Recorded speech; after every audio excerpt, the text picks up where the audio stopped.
mal so hin.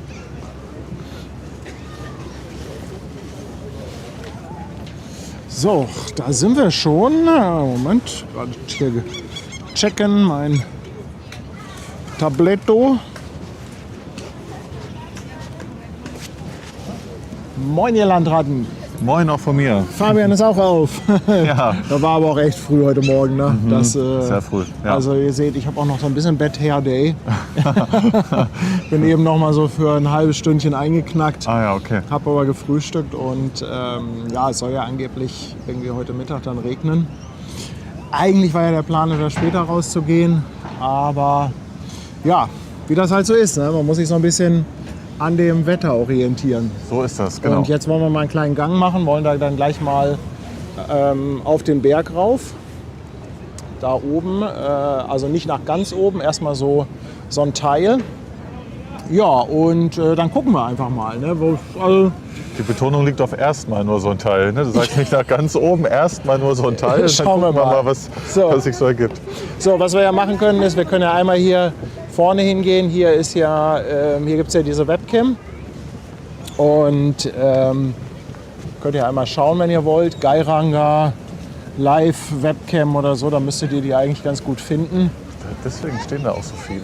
Das ist ja krass. Wobei die machen. Und Sebastian hat mir vorhin gesagt, unser Moderator, wir sollen uns hier an diesen Stromkasten stellen, da würde man uns wohl sehr gut sehen. Dann machen wir das einmal.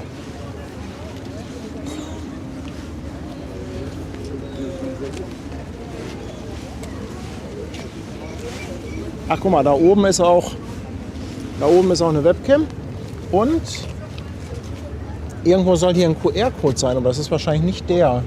Nee, das oder? ist, glaube ich, der vom Touranbieter. Das ist der vom Touranbieter. Nee, also da oben müsste die Webcam sein. Können wir ja einmal reinwinken. Moin, ihr Lieben. Ja, und wie das so ist, fängt es jetzt natürlich schon an zu regnen. Bestimmt nur kurz. Aber nur kurz, aber nur kurz. Ach so, ja. Ach, hier auf ist der dem Boden. QR-Code auf dem Boden. Also, da könnt ihr den einmal abscannen Mach ich durch doch das. direkt Das müsste ja auch vom Bildschirm gehen. mal. Ja, funktioniert. Funktioniert. Ach, der macht dann ein Achso, Foto. der macht ein Foto und das kannst du dir schicken lassen. Ach, das Ja, ist. aber hier unten ist auch der Livestream, wobei Da es ist der etwas Livestream. verzögert ist. Da standen Ja, wir noch im Stromkasten. Ja, Livestreams sind ja immer alle so ein bisschen. Na? Jetzt- Immer alle so ein bisschen verzögert. Und dann jetzt kannst du dir das laufen wir. Foto sogar schicken lassen, oder? Ja. Ach, das ist ja ganz witzig. Ja, Wunder der Technik. Wir sind zu sehen, jawohl. Ja. Ja, also angekommen. Da ist unser Bötchen. Im Hintergrund eine wunderschöne Landschaft. Gucken wir mal, ob wir einen schöneren Blick darauf finden. Genau. Angeblich soll ja Schokolade der heiße Scheiß in Geiranger sein. Vorne gibt es ja ein Schokoladengeschäft. Also das ist ja ein winziger Ort hier. Ich weiß gar nicht, wie viele Einwohner, aber auf jeden Fall wenig. Und all das, was es hier gibt, sehen wir jetzt auch in kürzester Zeit. Es hat so ein bisschen was von Heuschrecken, wenn hier so ein Schiff ankommt. Ja, Fluch und Segen. genau. Hier rechts können wir landen. Aber hier lang? War das hier, oder? Da unten? Nee, Moment. Ah nee, dann doch hier hoch, genau, ja. Das ist hier auf dem Foto, was wir da sehen, dieser Dalsnibber, den ich gestern schon kurz im Livestream erwähnt hatte, was man hier eben auch machen kann. Mit dem Bus dann aber oder mit dem Mietwagen oder mit diesen kleinen Elektroflitzern. Das geht dann auf 1500 Meter Höhe hoch. Das ist jetzt Ja. heute natürlich nicht so ein Ausblick wie jetzt hier auf dem Foto. Aber das ist ja ein Skywalk, der ist über den Abhang gebaut. Und da unten ist dann der Ort Geiranger zu sehen. Das ist hier der höchste Aussichtspunkt. Geht über ganz, ganz viele Kurvenstraßen hoch. Also wer da Probleme mit Übelkeit im Bus hat, der sollte sich das vielleicht zweimal überlegen, ob das der richtige Ausflug ist. Und manche Ausflüge kombinieren das dann noch mit den Adlerkehren. Die winden sich hier hoch und da ist dann der Aussichtspunkt für die Adlerkehren. Von dort aus gibt es da noch einen Blick um die Ecke bis zu den 7 Schwestern. Hast du sie eigentlich gesehen heute? Ja. Ja? Waren sie Also es waren vollständig? 5,5. Okay, 5,5.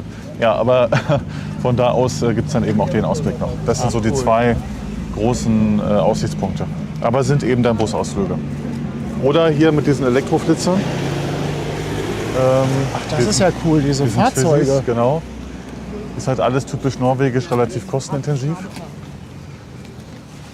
Aber die Möglichkeit gibt es ja auch. Gehen wir jetzt hier durch den Ort Genau, oder da oben hoch? durch den Ort. Ich will mal einmal hier bei diesen Fahrzeugen gucken.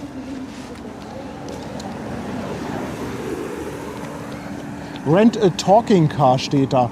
Wahrscheinlich sabbelt das Auto dann die ganze Ja, Zeit mit dir und haut dir noch ein paar Infos raus. Ja. Ja, das wäre natürlich auch was für ein Livestream mit so einem Auto hier durch die Gegend.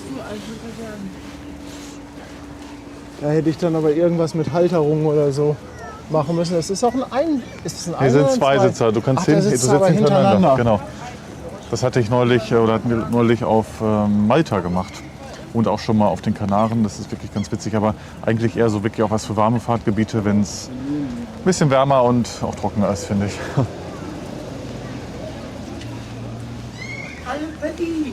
Hallo! Hamburg have a life. Ja, hier wird man gleich mit Namen begrüßt. Ja. Hallo! Na, wie geht's dir? Gut?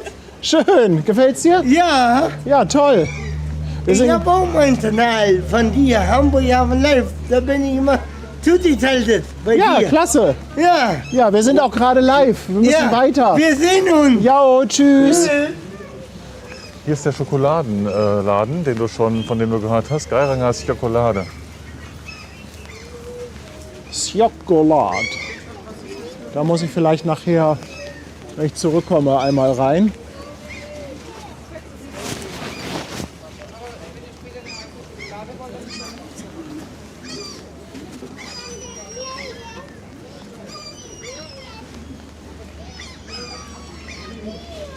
Oh, da kommt allerdings auch schon ein geiler Geruch raus.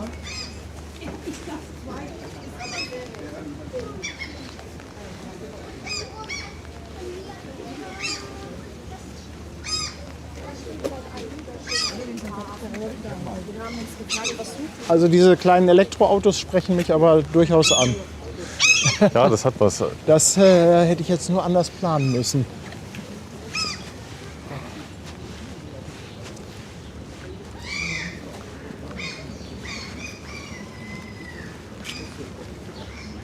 Ja, das ist das große Hotel hier im Ort. Havila, gehören die auch zu der Reederei? Ja, Havila? das ist eine Havila Brand. Voyages, ja, die haben auch das gleiche Logo.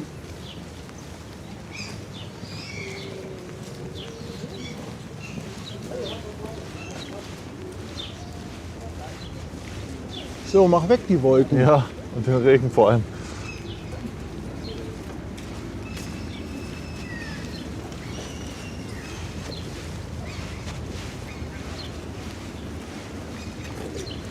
Ja, hier gibt es so den ersten Blick aufs Schiffchen. Aber wir wollen ja etwas nach oben.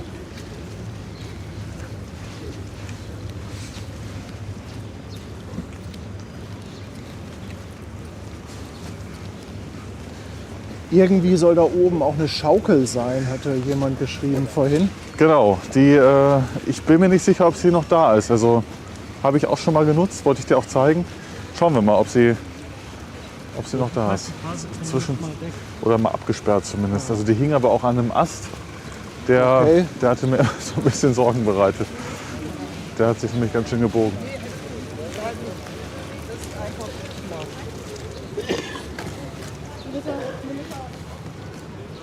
Schwester Hansen ist auch da. Moin Hänschen, meine Liebe. Gerade entdeckt hier.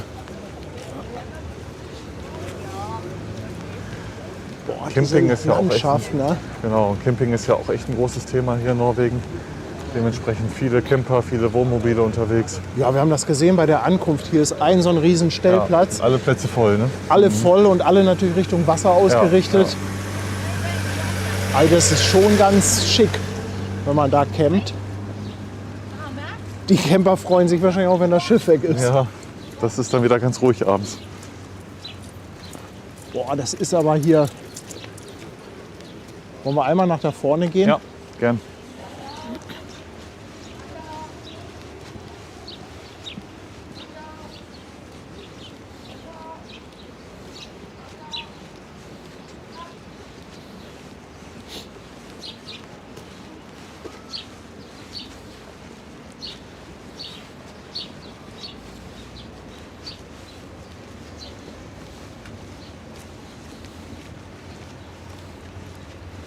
Was sind denn das für kleine Holzhäuser da? Tja, gute Frage. Vielleicht für Vögel? Mit einer kleinen Mini-Kirche. Was ist das für Tiere?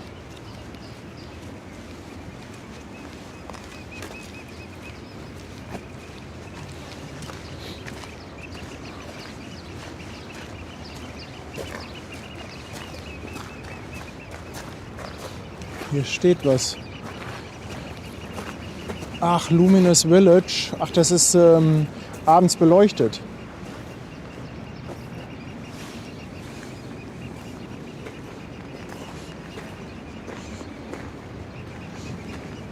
Ja, das ist doch schon okay als Blick, oder?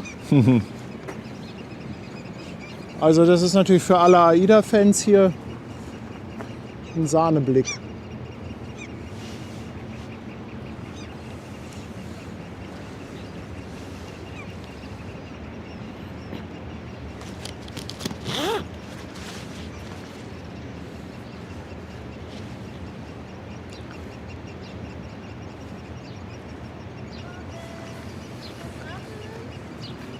Hallo. Nein, wir brauchen kein Foto. Dankeschön. Boah, die kann aber tief, die Möwe.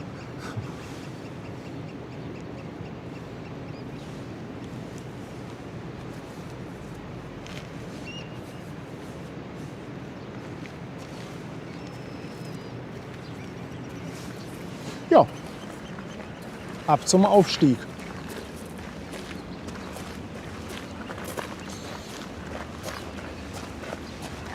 Es laufen immer sehr viele Fotografen von AIDA rum. Kann man sich dann fotografieren lassen und später das Foto abholen. Aber es sind auch immer welche, die sich fotografieren lassen. Ja. Also man denkt zwar heutzutage so, ja, hier hat doch eh jeder ein Handy und jeder macht irgendwie Foto. Aber es sind dann doch einige, Das die ist halt, sich da noch ein Bild machen ja, lassen. also es ist halt käuflich zu erwerben. Ne? Das klang gerade Ja, fast ja. so, als wäre es kostenfrei. Nee. Also, aber du sagtest, abholen, das lädt so ein, einfach Foto machen und abholen. Ganz Ach so, ist es ja, nicht. nee, sorry. Also es kostet schon dann auch Geld. Es gibt aber Ja. auch Foto-Flatrates. Da kaufst du dann, ich weiß nicht, was die kostet auswendig, aber dann sind alle Fotos, die gemacht werden auf der Reise, dann inklusive.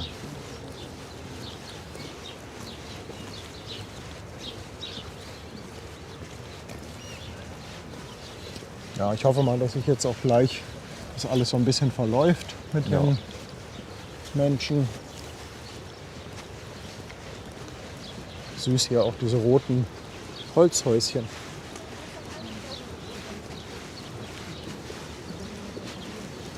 Alles so saftig grün, ne? Das ist echt Wahnsinn.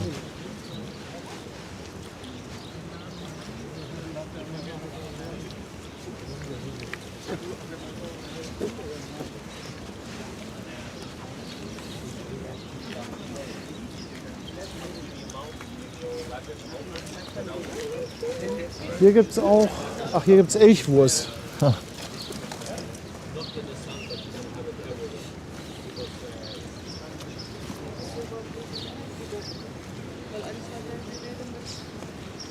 Also der Blick hier den Berg rauf ist einfach sensationell.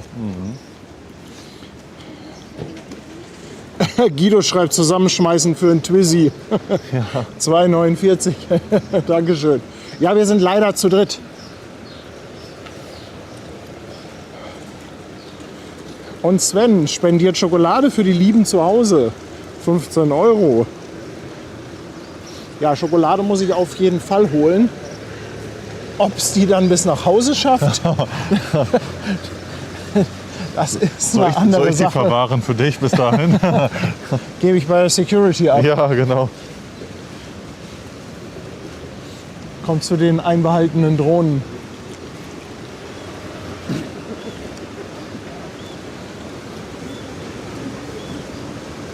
Oh, hier ist ein reißender Bach. Was ist eigentlich mit deinem Fjordschwimmen, das du am ersten Tag noch so freudig angekündigt hattest? Also ehrlich gesagt hält mich die Außentemperatur ein bisschen davon ab.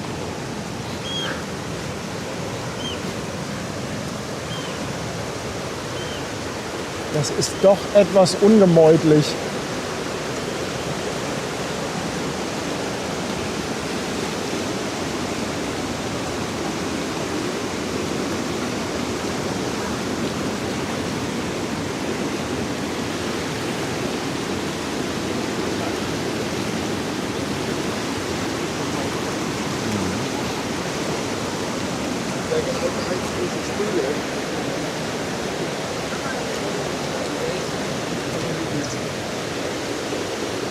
Also hier ist der große Stellplatz. Das hat ja auch so ein bisschen was von einer Wohnmobil-Legebatterie. Ja, wirklich.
Guck, da ist auch jemand mit dem Motorrad unterwegs. Hatte ich ja schon erzählt, dass ich vor Corona eigentlich eine Norwegen-Motorradtour geplant hatte. Auch richtig schön mit Zelt.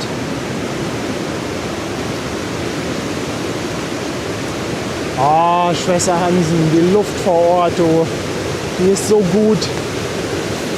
Wenn ich hier tief einatme, kriege ich einen Sauerstoffschock.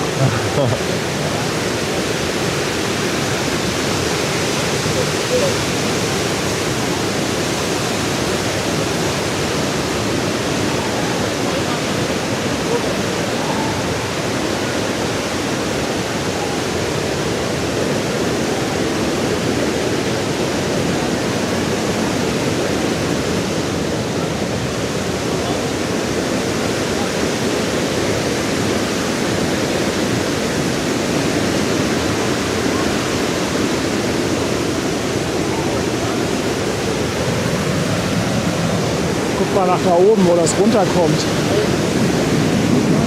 Da ist unser Weg gleich hoch. Boah. Das ist aber schon geil.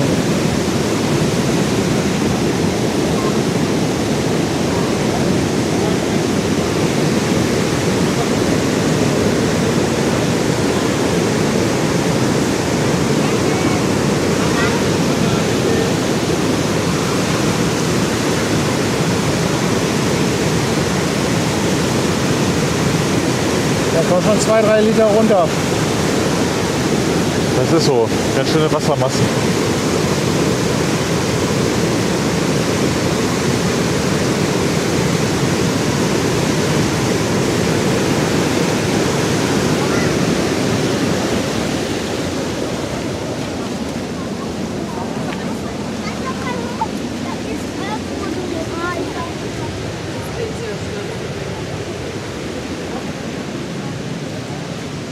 Guck mal, vom 1. April bis 31. Oktober dürfen Hunde hier nicht kacken. Tja, das ist ja auch verrückt. Na, ich denke eher Bandzwang heißt Leinenzwang, oder? Band Ja. wie Leine, Zwang.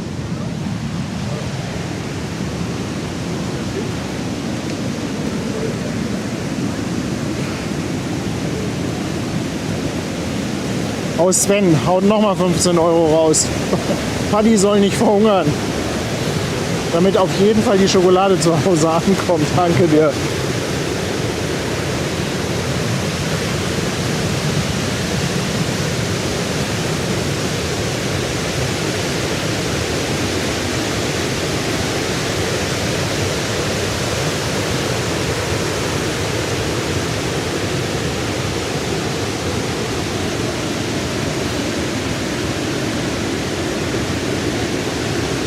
Schlüsselanhänger, ja, Schlüsselanhänger können wir nachher auch wieder verstecken.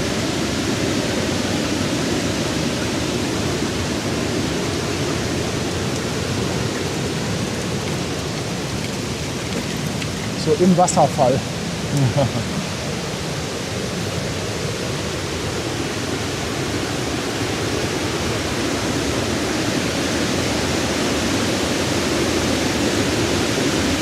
und niemand hat gesagt, dass man hier spritzwassergeschützt sein muss. Ja, so ein bisschen kann schon gleich mal ein bisschen spritzen. Aber die Technik hält das ja aus.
Das wohl gut wiedergeben zu Hause, dieses Rauschen, was ist gerade eine einmalige Geräuschkulisse hier auch. Das Ne? hoffe ich doch. Boah.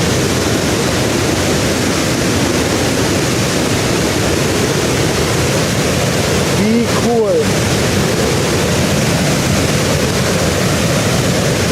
So, die ersten Stufen.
Man auch nicht viel zu sagen.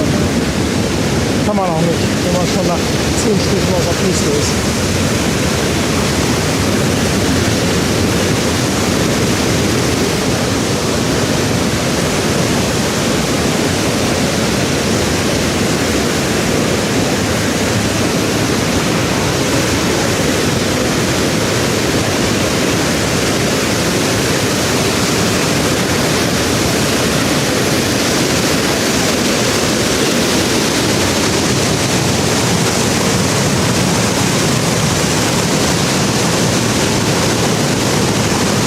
Kannst du dich da mal auf das Grüne stellen? Ja, ja.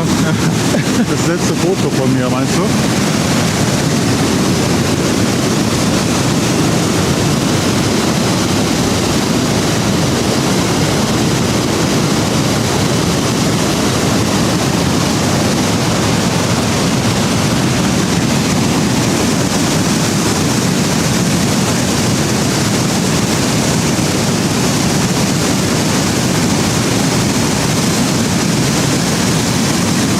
Mega. Da oben kommt gleich auch so ein erster Aussichtspunkt. Ja.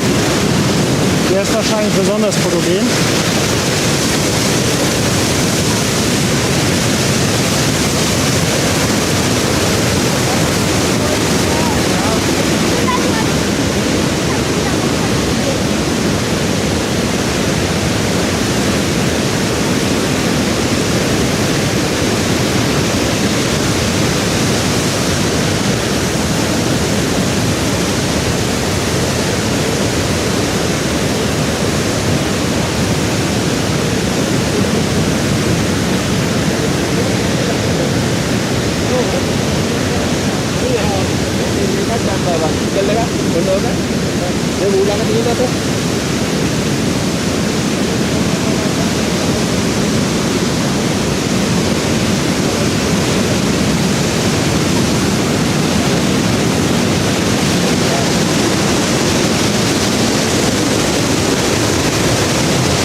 mal die Langzeitbelichtung aus. Ja. Das sind wir gestern vorne.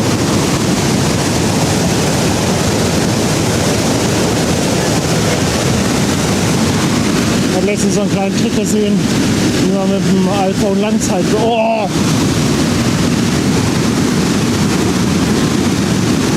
Wollen wir den mal kurz zeigen? Ja. Das ist nämlich eigentlich ganz geil.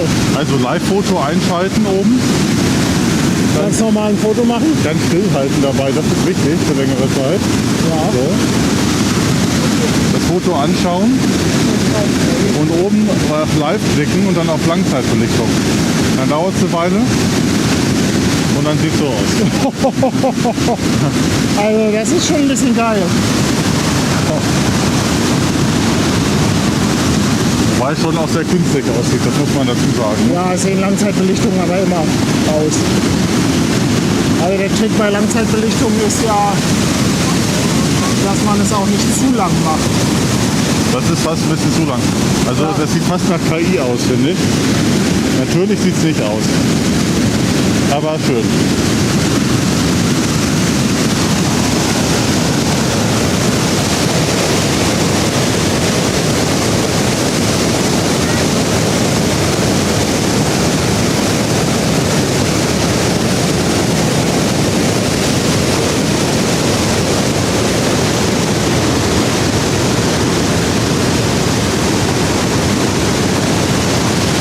Ja.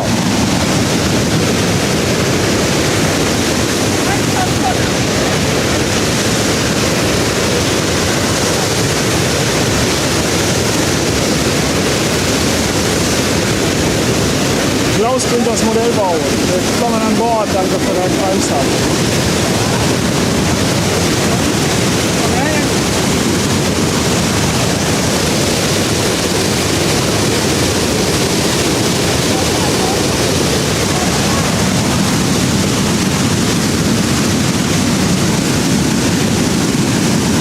Das ist schon sehr dreamy.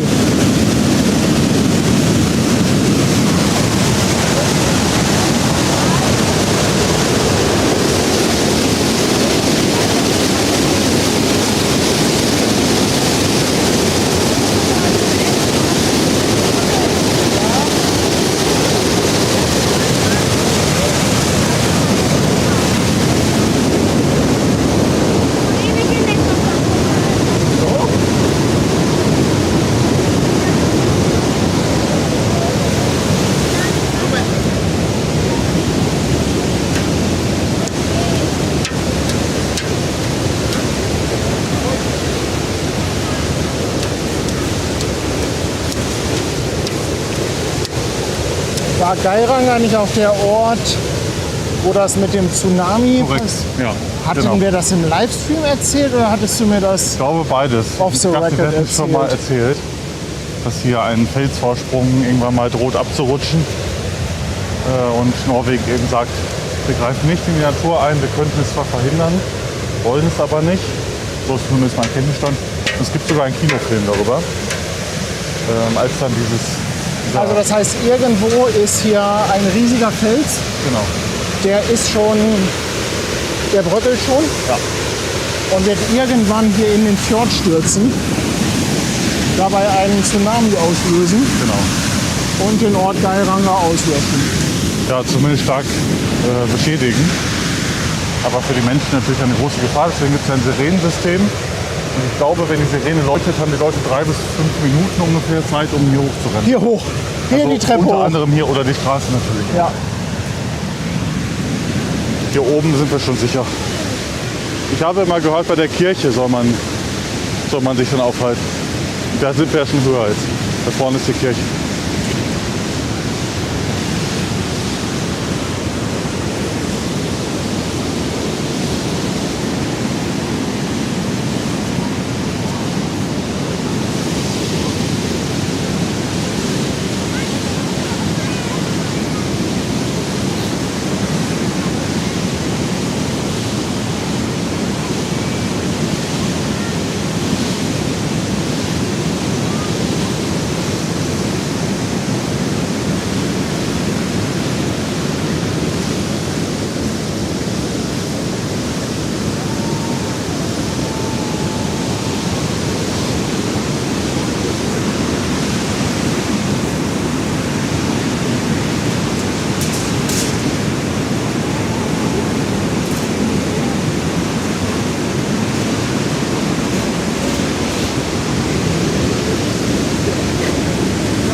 hat, der Film heißt The Wait.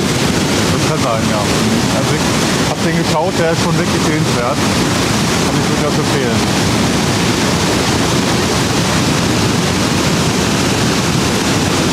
Da ist zum Beispiel auch das Hotel da unten, was wir gesehen haben von Naviga. Das ist ja auch Thema. Einmal ganz kurz hier auf den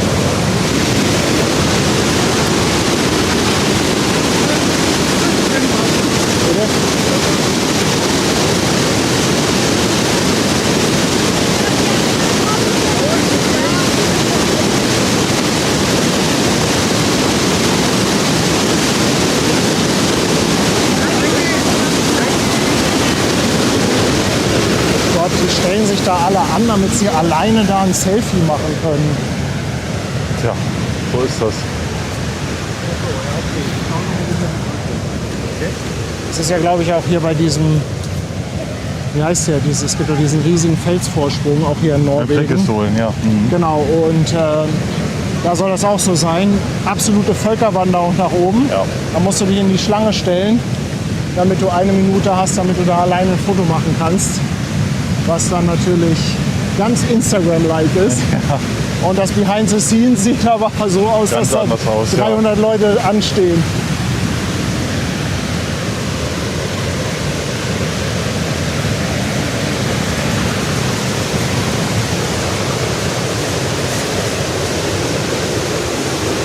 Hausmarkt, willkommen an Bord, danke für deinen Sub. 15 Monate dabei, wirklich super schön, schreibt St. Pauli-Dorte.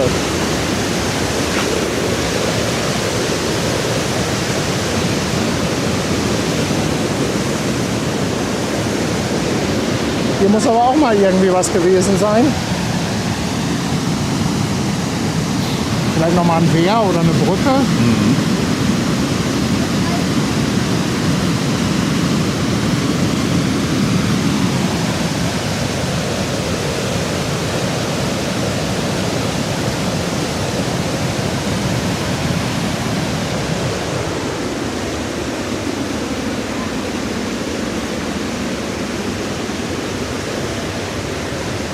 Richtig schön.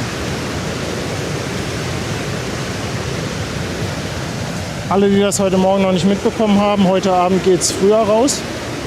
17:30 Uhr. Das heißt Stream so circa 17:15 Uhr. Und ich werde den aber wahrscheinlich doch von der Kabine machen.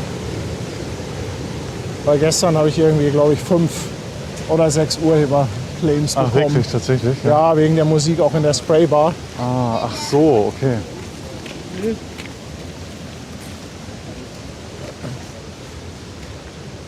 So, und jetzt ist das hier der Weg, um zu dieser ehemaligen Schaukel zu kommen. Mal gucken, ob sie noch da ist.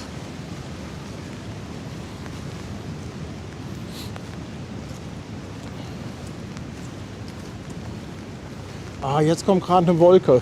Mensch. Eine Wolke mit Inhalt. Ja, mit Inhalt, ja. Wir wollten doch den schönen Blick.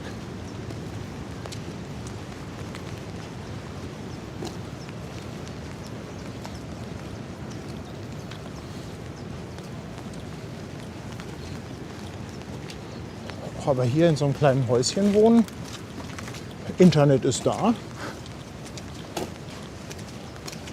Im Winter sehr einsam, im Sommer nur abends einsam, wenn keine Touristen Ja, das da stimmt, sind. stimmt auch. Tagsüber ist ein Das bisschen was stimmt auch. los. Oh, die Kinder haben einen schönen Spot gefunden. Oh ja, oh, das sieht aber gefährlich aus.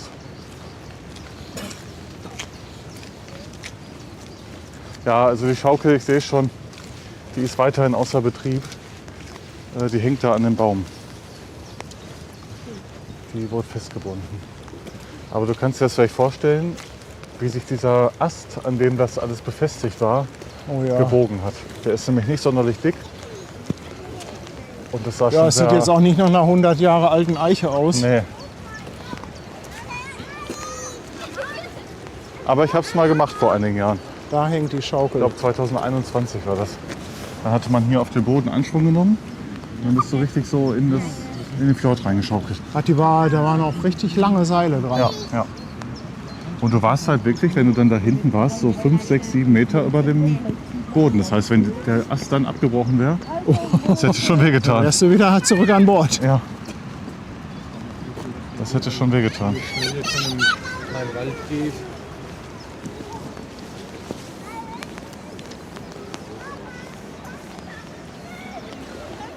Ja, hier ist nochmal die Frage, ob es stimmt, dass Kreuzfahrten in den Fjorden verboten werden sollen. Das Thema hatten wir auch schon mal. Jein, ne? Genau, es wird immer wieder diskutiert. Norwegen hat jetzt wieder die Frist etwas verschoben. Es soll ja auch so sein, dass entsprechend manche Schiffe mit gewissen Antriebsarten dann doch auch kommen dürfen. Ja, also das wird sicherlich irgendwann kommen. Derzeit ist es noch nicht so weit. Aber damit schneidet man einfach auch eine komplette Einkommensquelle für alle Ortsansässigen ab. Ja. Das ist auch so. Wie es oft so ist, viele sind dafür, viele sind dagegen. Ja.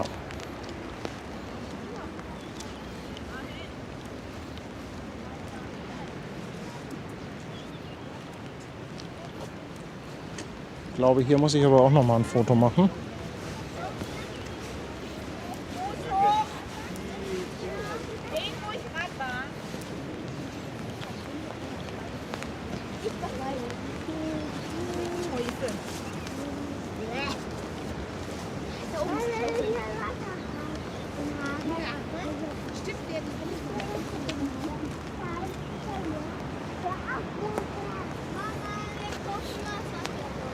Aber sonst hätte er kein Problem, oder? Nein, kein Wasser dabei. Nee, wir haben jetzt kein Wasser. Wir gehen nachher in der Pool, da habt ihr genügend Wasser. Mit zur AIDA zurück. Ja, die Schaukel hätte ich tatsächlich gerne ausprobiert. Sowas finde ich ja immer witzig, aber ist verständlich, dass das doch ein bisschen überschaubar sicher ist. Wobei wahrscheinlich hält das, aber naja, ist immer die Frage, wie lange.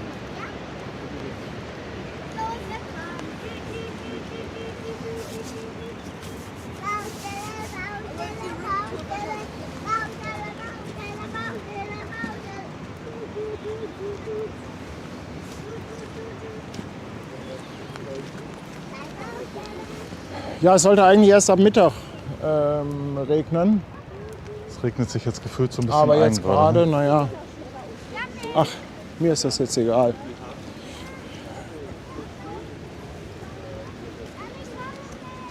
Hier war noch mal eine Frage bezüglich Kabinenbelegung. Da hat jemand alleine gebucht. Kann er das noch kurzfristig auf 2 erhöhen? Das geht, solange noch Rettungsbootkapazitäten auf dem Schiff sind. Ah, guter Punkt, weil ich hätte gedacht, ein Bett ist ja da. Genau, Bett ist da, heißt aber noch lange nicht, dass auch genügend. Also es gibt, jedes Schiff hat eine maximal zugelassene Personenzahl. Und das kann manchmal zum Problem werden. Dann geht es Aber nicht mehr. ist das nicht gleich der Bettenzahl normalerweise? Nee, hatte ich auch mal gedacht, ist aber nicht so. Aber aus rein wirtschaftlicher Ja. Sicht hätte man jetzt gedacht. Ja, ist aber nicht so. Ah, also mit okay. den Kindern eben, ne? Mit dritte, vierte Personen in den Kabinen. Also die normalen Doppelbetten ja auf jeden Fall. Also, das Also halt, ja, also ne? die. Also ja. es ist jede Kabine ja auf jeden Fall mit 2 Personen zu belegen. Aber jetzt gerade in den Ferienzeiten, wenn natürlich die dritten, vierten Betten in den Kabinen voll sind, dann ist irgendwann Schluss mit lustig.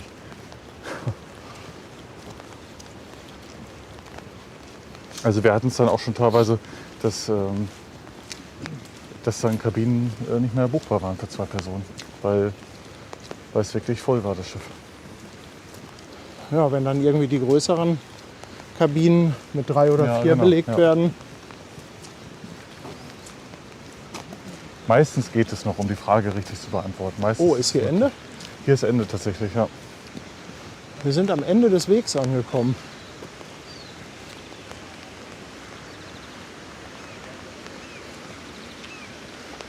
Hier, das Haus hat schon mal für den Winter vorgesorgt und ein bisschen Holz gehackt. Sieht so ein bisschen aber auch aus, als wenn das tragende Elemente wären. Da im Fjord sind die ganzen Ausflugsboote unterwegs. Oh ja, das ist auch echt schön. Das habe ich auch mal gemacht vor einigen Jahren, so eine Whipboat-Fahrt. Nur bei diesem Wetter heute ein bisschen feucht.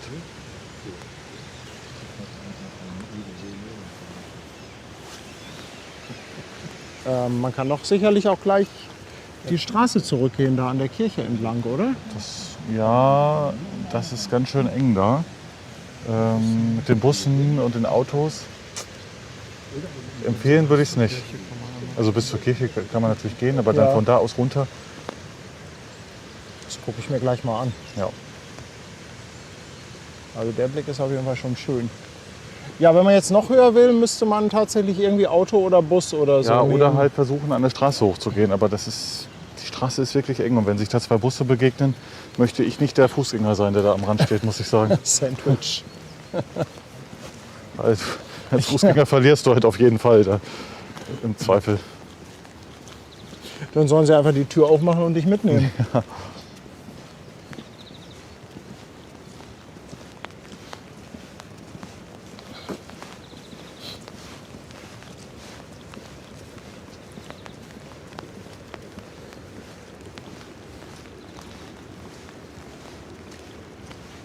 Also hier oben soll es ja dieses Fjordcenter auch geben, da war ich noch nie drin. Das ist, glaube ich, eine Infoausstellung, wo noch mal ein bisschen was erklärt ist, auch über das Fjordsystem, bestimmt auch zur Wasserkraft hier, weil die ja total wichtig ist für Norwegen. Und ja, umso höher man dann kommt, also du kannst es ja gerne gleich mal probieren. Ich würde tatsächlich dann von hier aus wieder zurückgehen zum Schiff, aber du kannst ja gerne mal weiter gucken, wie weit du noch kommst. Da gibt es sicherlich noch was zu sehen. Ansonsten ist da unten hier die Kirche auf der Ecke. Der tsunami-sichere Point sozusagen. Ja, da will ich auf jeden Fall mal hin. Ich würde jetzt hier nämlich gleich noch ein paar Produktionen für YouTube machen, für meinen Kanal. Ah, wollt ihr hier noch drehen? Genau. Und das ist nämlich ein echt schöner Spot dafür. Ja, aber dann können wir das doch so machen, dass ihr jetzt hier gleich noch ein bisschen Ja, euer Zeug dreht. Und ich werde dann mal da so ein bisschen Richtung Kirche gehen. gerne, gerne. Viel Spaß. Und vielleicht Heute Abend auslaufen? ja, heute Abend, also höchstwahrscheinlich von der Kabine. Ja, Vielleicht sehen wir uns ja noch irgendwie beim Essen oder so. ja, gerne, gerne. 17:15 Uhr Ja. sagtest du, geht der Stream ja los, ne? Ja, Ungefähr. so circa 17:15 Uhr. 17:30 Der ablegen. Kapitän ist ja sehr pünktlich. Ja, genau. Kann auch sein, dass es ein paar Minuten eher losgeht. Und dann ist es, also ich kann ich euch wieder nur empfehlen einzuschalten. Seid unbedingt mit dabei bei der Ausfahrt, weil das wird großartig. Erst wird das Schiff ja wenden um 180 Grad und dann rausfahren an den Sieben Schwestern wieder vorbei. Und der Geiranger Fjord ist dann so ungefähr eine Stunde, anderthalb. Und dann biegen wir aus in die weiteren Fjordsysteme, bis wir dann heute Abend irgendwann an Ålesund wieder vorbeifahren. Einige hatten im Chat schon geschrieben, dass manchmal Schiffe auch eine 360-Grad-Drehung vor den Sieben Schwestern machen. Das gibt es hier noch wieder mal. Ja. Ja. Nicht immer, aber vielleicht hat der Kapitän ja Das ist- heute Lust drauf. Ja, Ich glaube, mein Schiff macht das häufiger als AIDA, soweit ich das Okay. überblicke. Mit meinem Schiff habe ich es nämlich auch mal gehabt, vor 2 Jahren ungefähr. Das ist natürlich besonders beeindruckend. Drücken wir mal die Daumen. ja, vielleicht haben wir ja das große Glück. Ja. Ich habe schon Super. gesagt, die sollen mal alle rausfinden, ob der Kapitän Instagram hat. Ah, ja, Und dann mal schreiben. Ja, genau. Aber das, also das hat jetzt niemand geschrieben, dass er den. Ja, Wahrscheinlich hat er irgendeinen so einen komischen Namen auf wahrscheinlich. Instagram. Ja, wahrscheinlich. Der würde wahrscheinlich bombardiert werden. Vielleicht heißt der Account ja ihr 10 Leerzeichen Kapitän. 10 Leerzeichen, genau. Als Anspielung für alle Zuschauer, die wissen, was wir meinen. Ja, Genau. gestern hat man es mal gut gehört. Ja, super. Dann wünsche ich euch ganz viel Spaß. Schaut noch ein bisschen rum. Ich mache jetzt hier noch ein paar YouTube-Aufnahmen und dann sehen wir uns spätestens zum Ablegen wieder. Vielleicht wir beide uns zwischendurch nochmal. Ja, auf Und dann jeden erstmal Fall. einen schönen Feiertag für alle, die in einem Bundesland mit Feiertag wohnen. Und dann würde ich sagen, bis ganz bald. Macht's gut und viel Spaß noch mit Paddy. Danke dir, Fabian. Gerne. Mach das Mikro aus. Super. Ist Viel Spaß. aus. Bis bald. Bis später. Bis später. Gut, dann ziehen wir mal weiter. So? Ja, hier?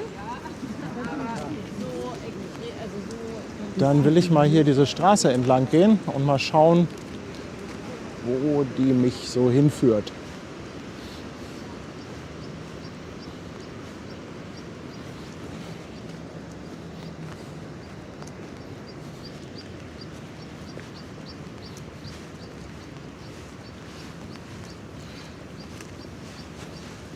Also der Wasserfall, der war schon spektakulär eben. Das hat mir richtig gut gefallen, da hoch zu gehen. The Wave, muss ich mir mal angucken, den Film. Ist ja immer noch was anderes, wenn man da in irgendeiner Form einen realen Bezug zu hat, zu so einem Ort. Und wenn da dann auch noch Also es ist ja jetzt keine wahre Begebenheit, aber das basiert dann ja auf möglichen zukünftigen Vorkommnissen.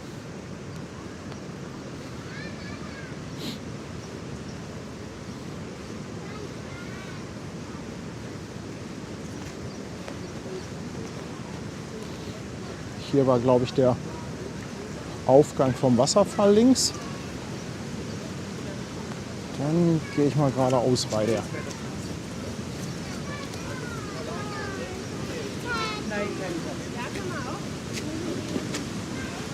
Da gibt es auch einen Wegweiser.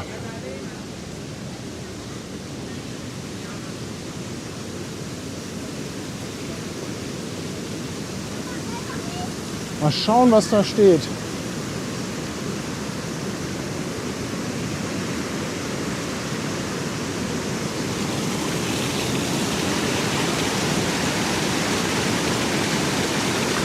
Dorsether Fossen Waterfall, Westeras, Fosse Rasa Waterfall Trail.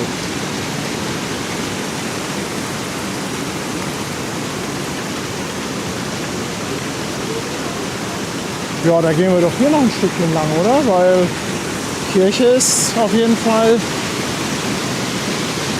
zurück.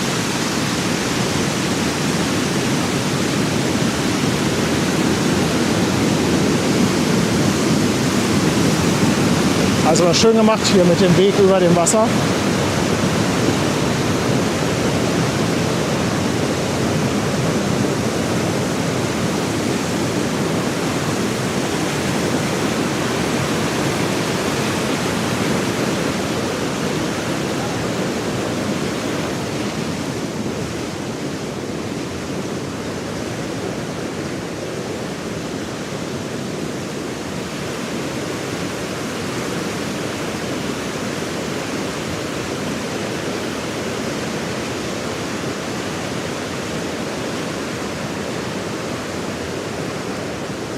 So, was schreibt ihr denn eigentlich hier so?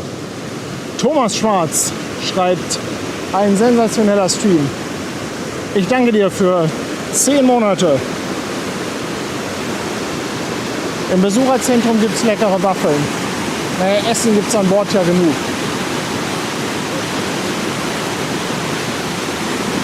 Das muss ich ja jetzt nicht unbedingt ausprobieren. Aber gibt es hier nochmal irgendwie einen anderen tollen Aussichtspunkt?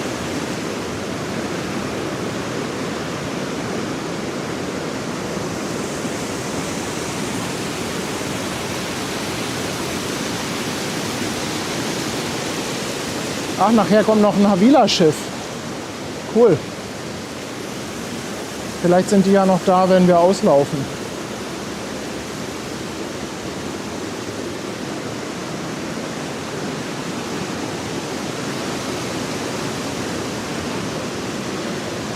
Da ist ein bisschen matschig. Muss jetzt nicht sein.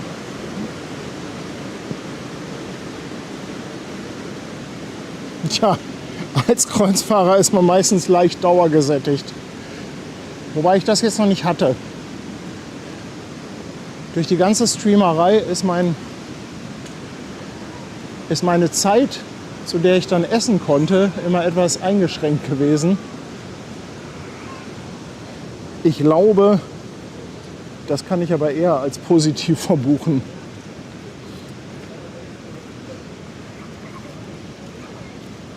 Ja, ich weiß nicht, lohnt sich das in die Richtung da weiter zu laufen? Ich glaube, da muss man ganz, ganz weit laufen, bevor es dann verdammt steil hochgeht. Hier steht noch was von einem Viewpoint. Waterfall Trail. Okay.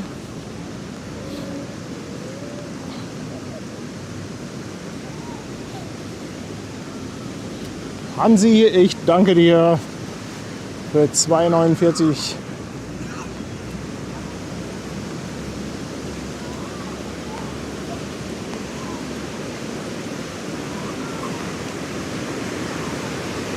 Immerhin ist mir nicht kalt.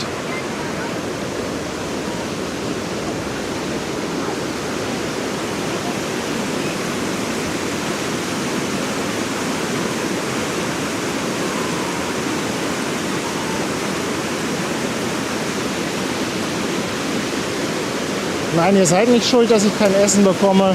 Der macht das großartig. Und dann komme ich wenigstens nicht zurück wie 2 Paddies. Könnte eh einen halben abgeben. Ach, guck mal, hier gibt es auch so Hop-on, Hop-off-Busse.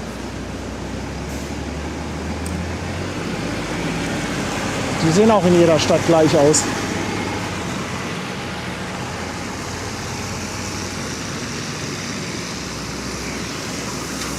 Der Wegweiser sagt, man soll in die Richtung gehen.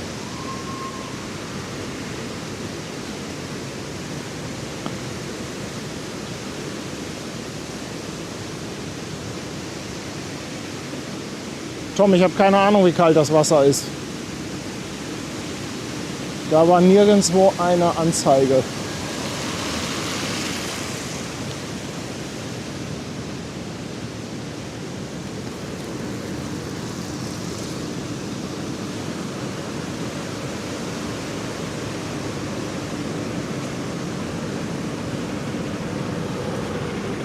Was? Das ist der 600. Livestream? Wie krass.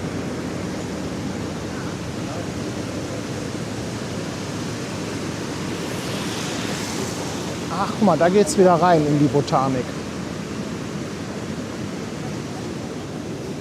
Das sieht doch so aus, als ob ich da lang gehen möchte. Ich hoffe, das ist auch irgendwie so ein Rundgang, nicht, dass ich das alles wieder zurücklatschen muss.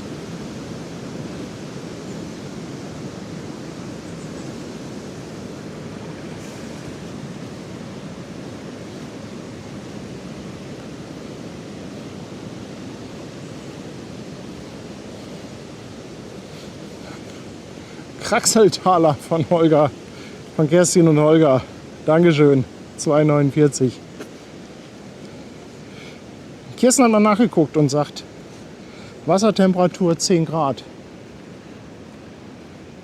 Ich hätte das noch kälter jetzt geschätzt.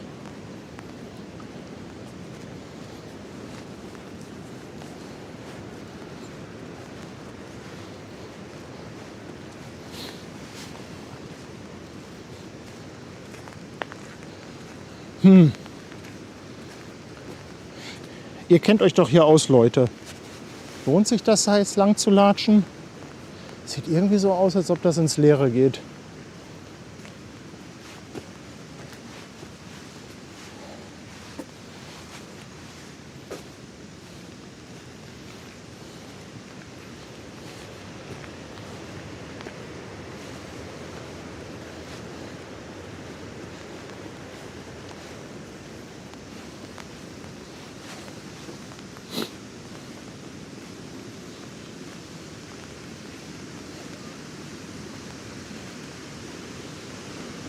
Ich glaube auch, das geht immer weiter da hoch.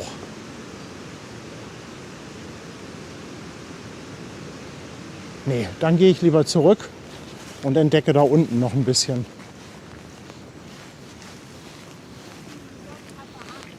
Du kannst im Wasserfall fliegen.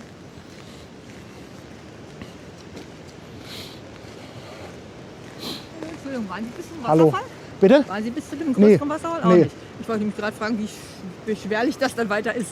Waren Sie auch nicht. Nee, ich habe eben umgedreht. Das sah jetzt nicht so spannend aus, aber vielleicht kommt da noch was. Aha, okay. Gut, danke.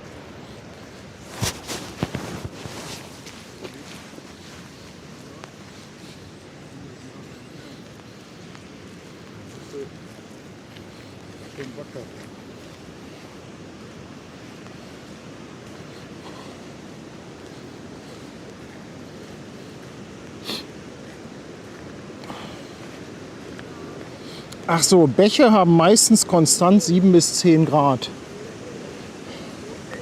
Ja, wahrscheinlich entsteht da irgendwie so eine Reibungswärme oder so. Und dadurch erwärmen die sich dann auf die 7 bis 10 Grad.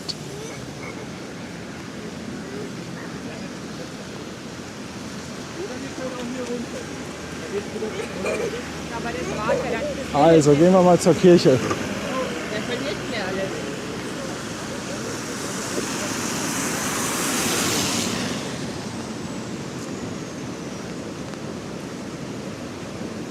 Och Mann, ey, jetzt regnet sich das hier aber auch ein.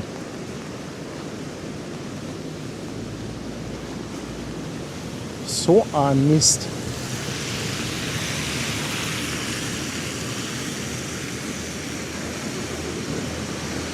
Henrik spendiert ein originales AIDA-Bier. 10 Euro Superchat. Henrik, ich danke dir vielmals.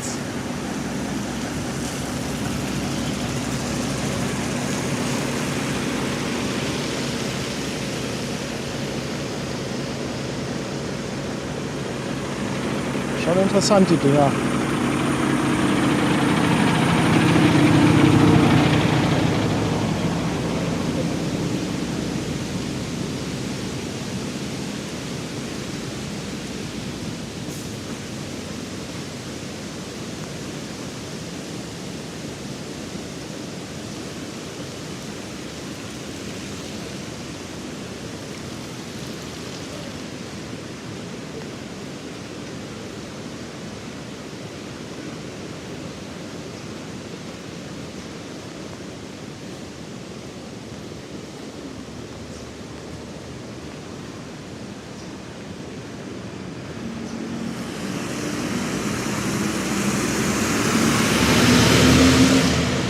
Immerhin wird es da hinten etwas heller über dem Fjord.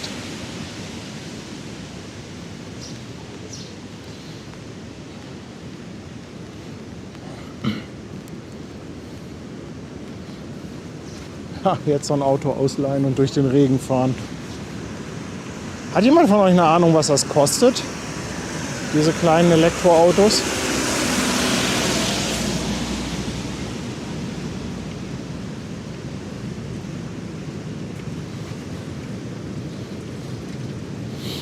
Hookup möchte wissen, ob Starlink hier möglich ist. Ja, da gehe ich von aus. Das Schiff hat ja auch Starlink. Und darüber hat man Internet. Ich selbst nutze aber hier ganz normales Mobilfunknetz.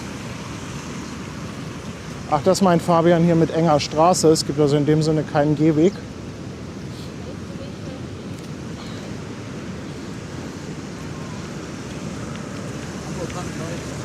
Hallo, kennt ihr uns? Ja. Ach, wie cool ist das denn? Ja, das ist ja cool. Komm hier, gleich mal einen Schlüsselanhänger. Dankeschön. Bitte schön. Viel Spaß noch. Wie lustig. Trifft man hier Zuschauer. 2 Stunden 1880 NOx. Es ist ja so ungefähr durch 10, also schon 180 Euro. 180 Euro 2 Stunden. Echt jetzt? Echt? Das ist aber sportlich.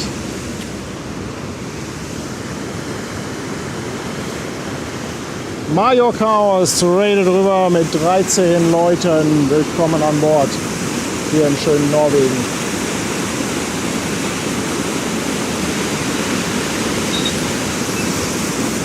Ich wollte ja auch noch was verstecken. Vielleicht kann ich an der Kirche noch einen Anhänger verstecken.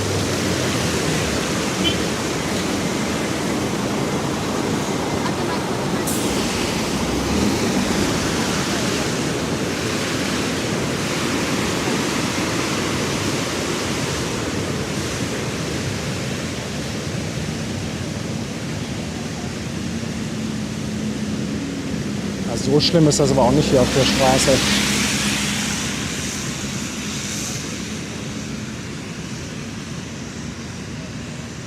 Ach, Jürgen meint, heute wäre eh keiner mehr frei. Alles ausgebucht. Die muss man wahrscheinlich auch vorreservieren. Oder gleich der Erste sein, wenn man vom Schiff geht.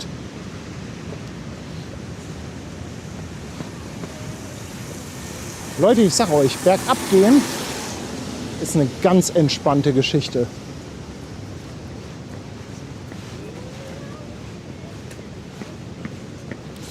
Major Chaos, ich bin gerade im Geiranger Fjord. Oder Major Chaos spricht man das wahrscheinlich aus.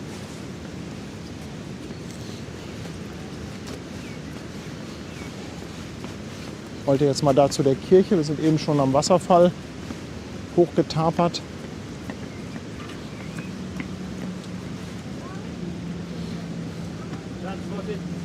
Wo fährt denn dieser Hop-on, Hop-off-Bus hin?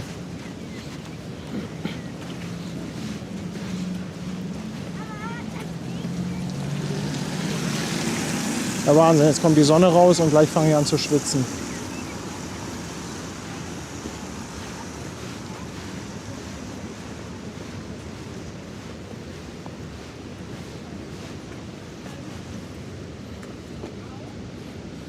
Brigitte, Dankeschön. 2 Euro.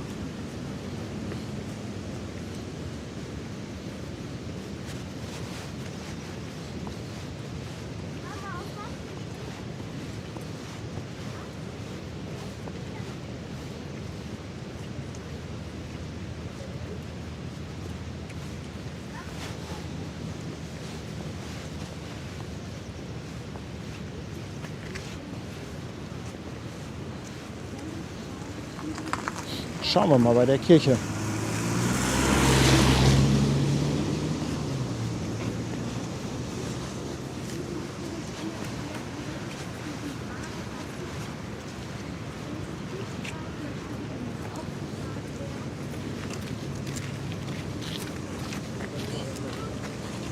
Ach, moin.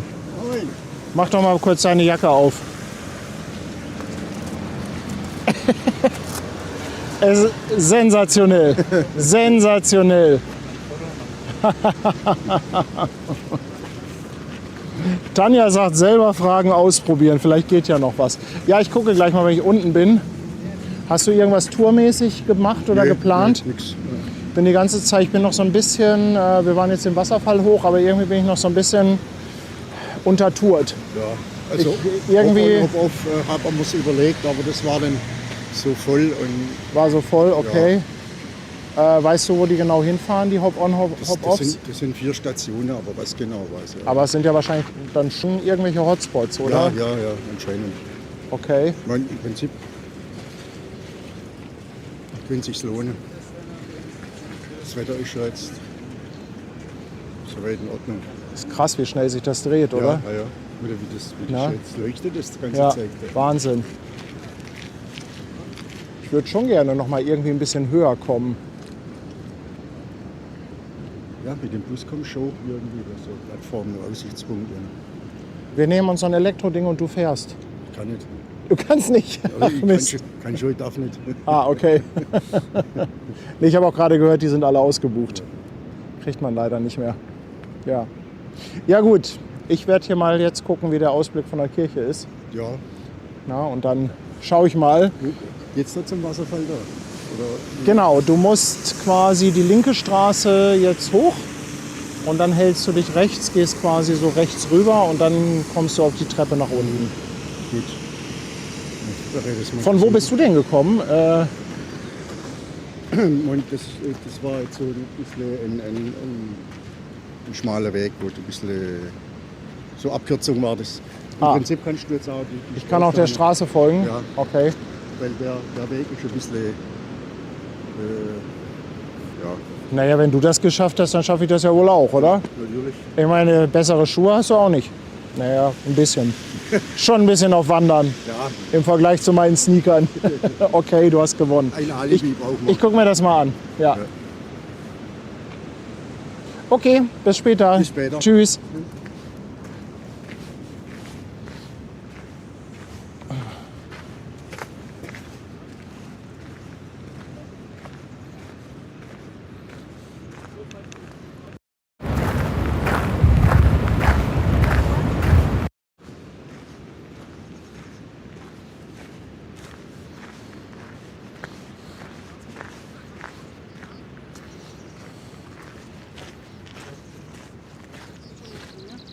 Oh, ich glaube, jetzt kriegen wir aber erstmal einen schönen Blick mit Sonnenschein.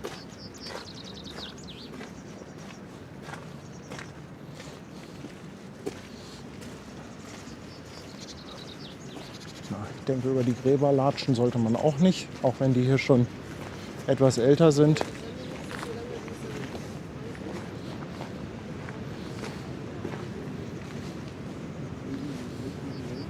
Ach, den Weg meint er bestimmt. Da wollten wir. Das sieht doch aus wie meiner, oder? Leute, das ist doch mein Weg.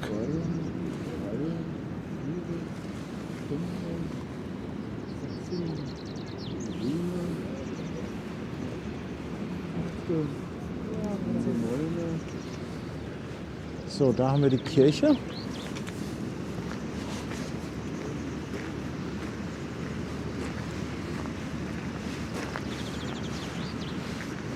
Da können wir mal kurz reingucken.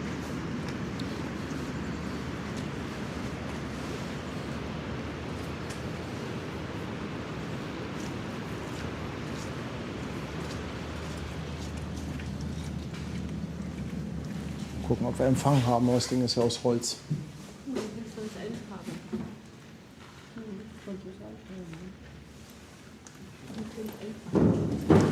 Schön, schöne alte Kirche.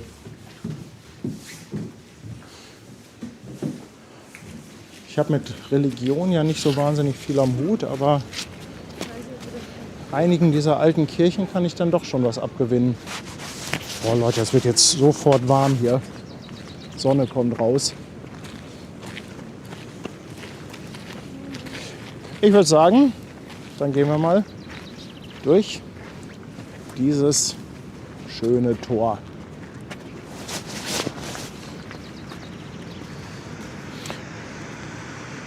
Oh. Bernie Geröllheimer.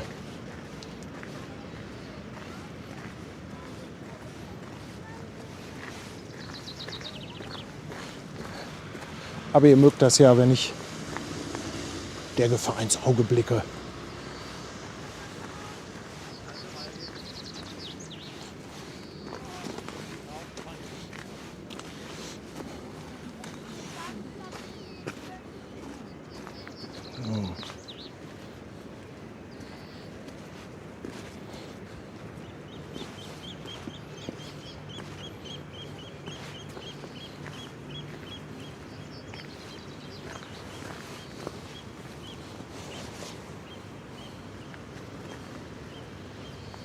Hier so ein Bild in den Blümchen, ist doch auch was Nettes.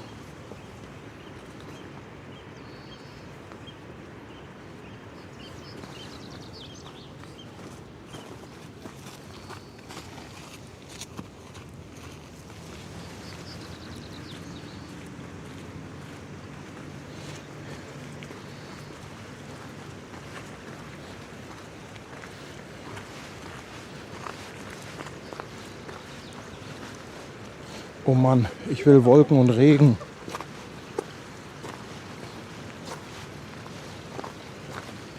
Jetzt ballert die Sonne richtig.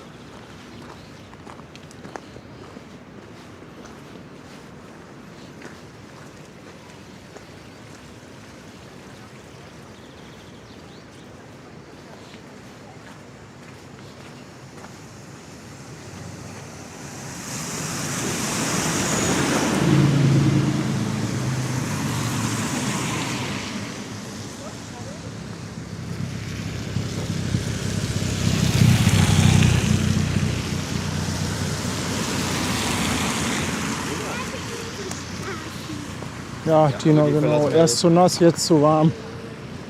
Immer was zu meckern.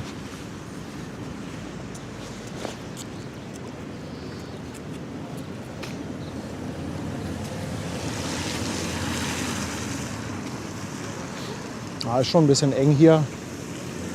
Also ein kleiner Gehweg. Wäre auch nicht schlecht gewesen. Ich gehe mal runter und guck mal, was man da unten noch so findet.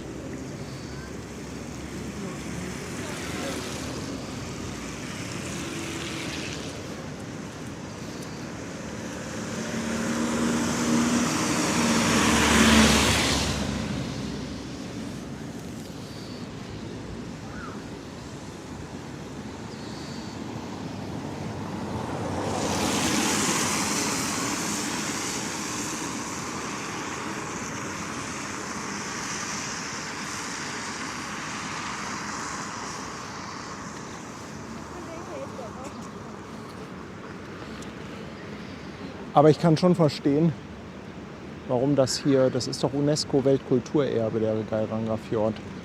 Kann ich schon verstehen.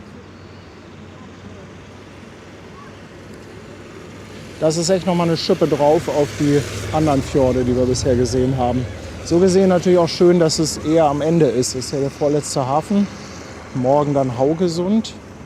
Und danach geht es schon wieder nach Hause. Ja, bei der Geiranger Webcam war ich auch schon Venom.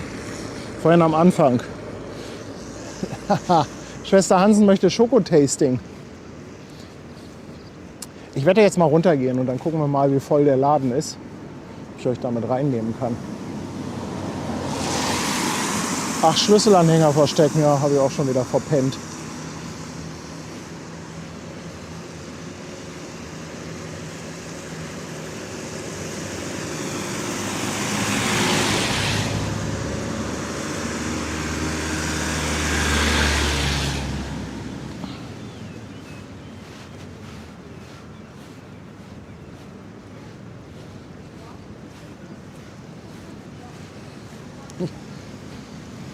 Ja, ich gucke mal gleich, ob ich noch was finde für einen Schlüsselanhänger. Vielleicht irgendwas, was so untypisch ist. Da vorne so eine Mauer. Da gegenüber vom Havila Hotel, da ist so eine Mauer. Vielleicht zwischen den Steinen einfach.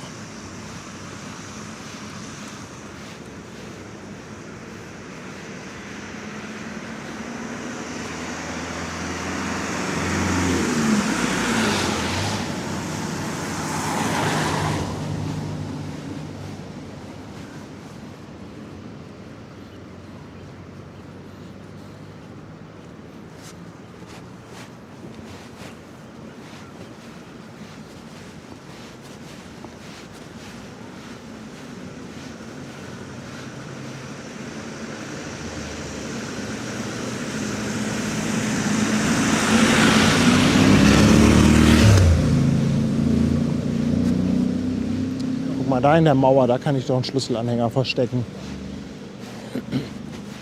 Den findet dann wirklich nur, wer den Stream geschaut hat.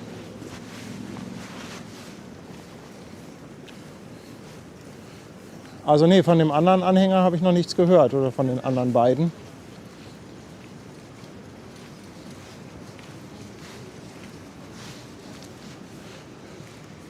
Guck mal hier, kann ich ein ganzes 10er-Pack reinstecken.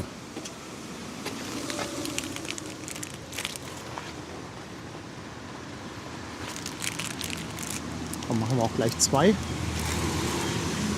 Nicht, dass sie nach hinten durchfallen. So. Also da hinten müsst ihr euch mal angucken.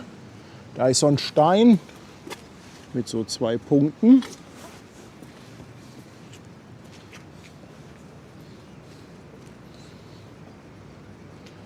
Und das ist hier ja, direkt gegenüber vom Havila Hotel.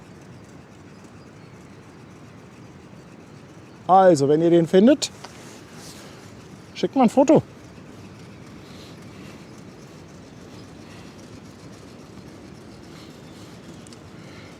Goldbär, schon 2 Jahre dabei.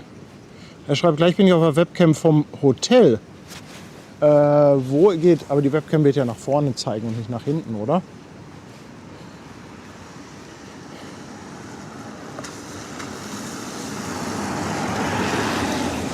Holger schickt 5 € Superchat für Tanjas Schokoladenmitbringsel. Ja, ihr wisst ja, kaufen ist das eine, die Fahrt bis nach Hause überleben ist das andere. Damals 2012, als ich das erste Mal mit dem Containerschiff gefahren bin, da bin ich in Antwerpen aufgestiegen. Antwerpen ist ja auch bekannt für extrem leckere Pralinen. Da war ich mit dem Kapitän in so einem Laden, die also richtig leckere Pralinen haben. Er hat sich da auch eine große Schachtel gekauft. Ich habe mir eine große Schachtel gekauft. Ja, und da mussten wir halt leider irgendwie noch 2 Tage auf Rede liegen, bevor wir nach Hamburg einfuhren.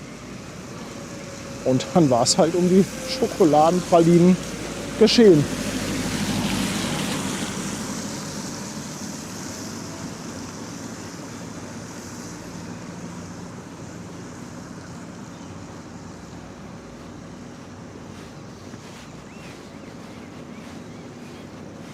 Also hier sind wir wieder bei diesen kleinen Elektroautos.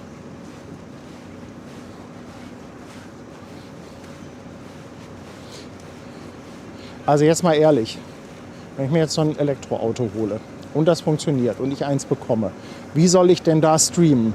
Mit dem Gimbal in der Hand. Ich habe keinerlei Halterung oder sonst irgendwas.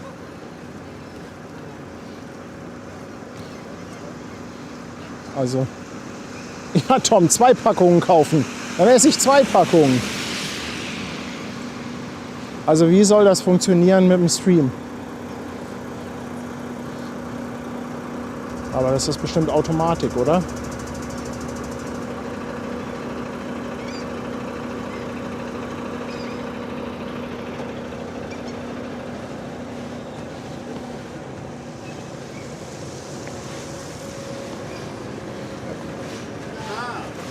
Hello. Hello. How much are the cars? All price you have on the Okay. this list. Expensive, more expensive, extra, very expensive, extra expensive. And if I want to go up, how long does it take? Where? To which place? Yeah, good question. For a good view. Good view. Frida Schubert, it's like 3 kilometers from here, no? Yeah, 3 kilometers is like nothing. Couple of minutes. Well, it's going up anyway, but Yeah, okay. but it's the only viewpoint I think you can go walking because the other one is in the middle of the road and It's very far away. it's Yeah. far and also maybe it's not very safety to Okay. walk in the street. Okay. But that way, it's, And there is only one viewpoint up there, or no, like this is the last viewpoint, okay, but in the middle you have more options, so okay. maybe you can do more. So would be 1 hour enough, or 1 hour yeah? walking. Now with the car. With the car, yes. In 1 hour you do this, Yeah. or you do this. It's like 15. In total, you have like 30 minutes walking, Yeah. and all the rest to stop, walk, driving. Sorry, 30 minutes driving, like 15, maybe a okay. bit more, and also half an hour to make all the little walks and view the viewpoints Okay. and everything. Are there? Do you have a car available? We have no. We have available cars. Yes. Yes. Yes. What do you need? My license. Yes. Okay. Let's do it. Hallo. Moin. For how long? I think an hour should be enough. I hope so. Here? I think 1 hour. I think it's better that Yeah. way. But So the idea was to drive here. Where's the view better? this is my favorite. That's your favorite. Yeah. Okay, and 1 hour is enough Yeah. to go there and back? Yeah. Okay. Yeah. It's also like 15-20 minutes. Then from there you have a little walk like this.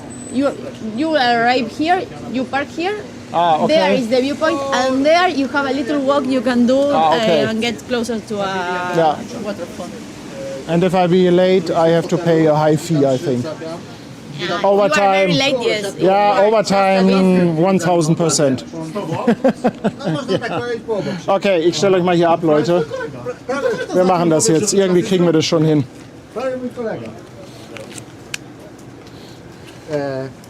Please write your name and sign here. My name, okay.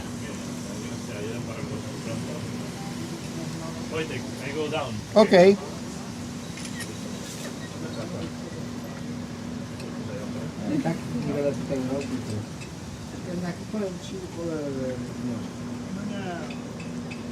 Dlatego ja też ci powiedziałem, że z twojego złego.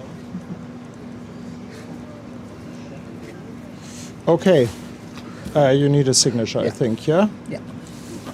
Okay. Okay, and the payment there. Okay. 1 second. These are for someone. You can just take one. Okay, Chat, ihr guckt auf die Uhrzeit. Which language? German or English?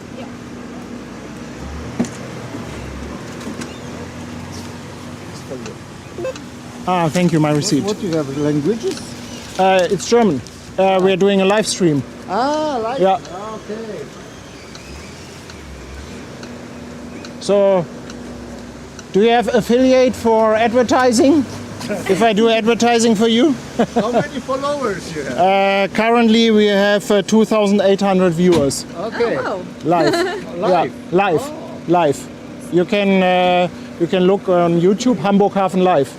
So if you don't get your car back, Yeah. watch the live stream and you know where you find the car. What's your It's Hamburg Hafen Live. Wait a second. Yeah, I have to put this in the car, I think. Anyway, first, before you leave, I will show you how it But is works. that- Yes. Yeah, it's on YouTube. Oh, So now we are famous. Yeah, we can look what. a second. I think I have a card here. Okay. Then we can There's a look. YouTube channel on the card. Okay. Yeah. Okay. Moment, Leute, ich muss erstmal einen Rucksack hinten reinpacken. Da muss ich euch irgendwie mitnehmen. Und den Chat, den packe ich jetzt aber mal weg. Also, ihr seid jetzt mal raus hier. Okay. Well, the car is really easy to use, but has some little tricks. That's why Okay. I show you how it works. First, to open the doors, you put up this little handle. Ja, okay. Doors goes like this. Both doors exactly the same. Under the seat in the middle, you will find the metal bar to adjust it Ah, back okay. and forward. In the middle, okay. Then you put the key. You have to twist it and wait until you see the green light on end. Green light, okay. Yeah. So you do like this. When the end it's on, you twist a bit more until you get to Ah, the go. like a real car, like ignition. One more, there. Go. And then I have go. When the go it's on, means you're ready. Okay. Because if this is off, the car looks on, but it's not gonna answer. So Okay. wait for that. Then you need to release handbrake. Ah, handbrake is on the left hand. No. Here. For this, have- you have to press the regular brake with your foot. Okay. Push this little button that you have on the side, like here. Okay. Bring it a little bit up, just to unstuck it, and then down. Okay. And there it's ready. You put letter D, and you're ready to move. When you finish, always remember to put it back because the car has no parking mode. So every time we are not pressing anything, we go with the Okay. pedal. So where? So to fasten the handbrake is where? Like this. To take it out, push. Yeah. Brake with the foot, down. Ah, okay. And And then just pull. Yeah. Okay. And this is like forward and backward. Yeah, this is forward, this is backward, but look, Yeah. when you release handbrake, you put D anyway.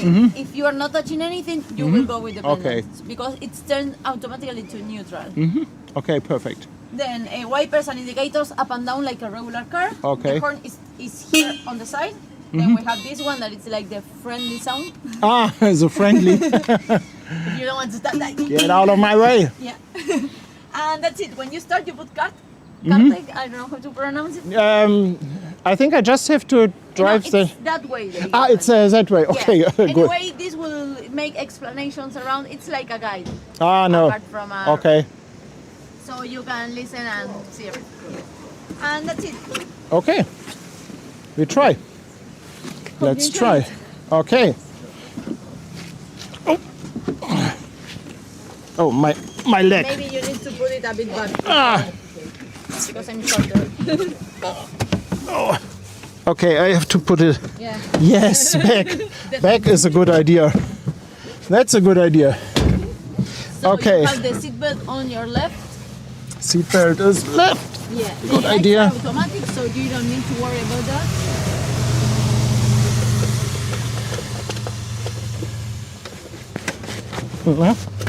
Okay. So, okay, brake. Wait till the end. Okay. Yeah, now a bit more. Yeah. Now a bit more. Handbrake Release out. handbrake. Okay. D for drive. Yeah. And now, when you release the brake, you will feel that you go. Just press gas. No fear. Okay. It's not very sensitive. And that direction. Yeah. And the way out is here. Okay. Good idea. Oops. Huh? Yeah, yeah. Just trust in gas. Ah, okay. Okay. It's not very much power. Okay, Yeah, thank you you. can go until like 84 speed. Okay, thank you very much. Okay.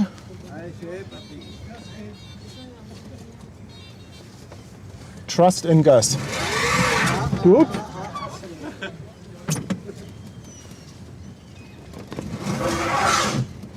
Okay. Oh. Es riecht schon nach verbranntem Gummi. So, ich muss euch jetzt mal so ein bisschen einfach so zur Seite halten. Ich muss mich natürlich schon ein bisschen konzentrieren hier. Also aufs Bild wirklich achten kann ich jetzt nicht. Wie schnell darf man denn hier fahren? Also das sind jetzt 30. Ein exzellentes Reiseziel mit besonderem UNESCO-Schutzstatus. Durch diesen Schutzstatus müssen wir auf diese Region besonders gut aufpassen, wie zum Beispiel auf seltene Pflanzenarten und Insekten, die hier ihren natürlichen Lebensraum haben. Es ist fast schon eine Art Dilemma, denn viele Besucher willkommen heißen bedeutet ebenso mehr Lärm, Chaos und Umweltverschmutzung. Deshalb arbeiten die Einwohner von Geiranger weiter darauf hin, grünen Tourismus zu entwickeln. Ganz gleich, ob es sich um Umweltzertifizierung eines Hotels handelt, dass Restaurants lokal erzeugte Lebensmittel verwenden oder ein kleines spaßmachenden Elektroauto. Indem Sie ein umweltfreundliches Fahrzeug wie den Twizy wählen, tragen Sie dazu bei, den Fortschritt in die richtige Richtung zu lenken.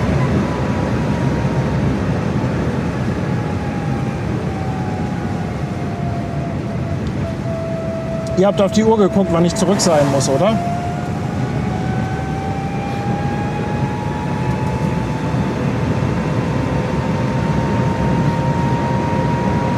Es ist wunderbar, dass unsere Berge und die Fjordgegend von Geiranger hervorgehoben wurden und als Begriffsbestimmung für eine Fjordlandschaft gelten und universellen Wert besitzen, weil sie ganz deutlich zeigen, wie die Landschaft von ewigen geologischen Prozessen, Eiszeiten, Wind und Wetter gestaltet wurden.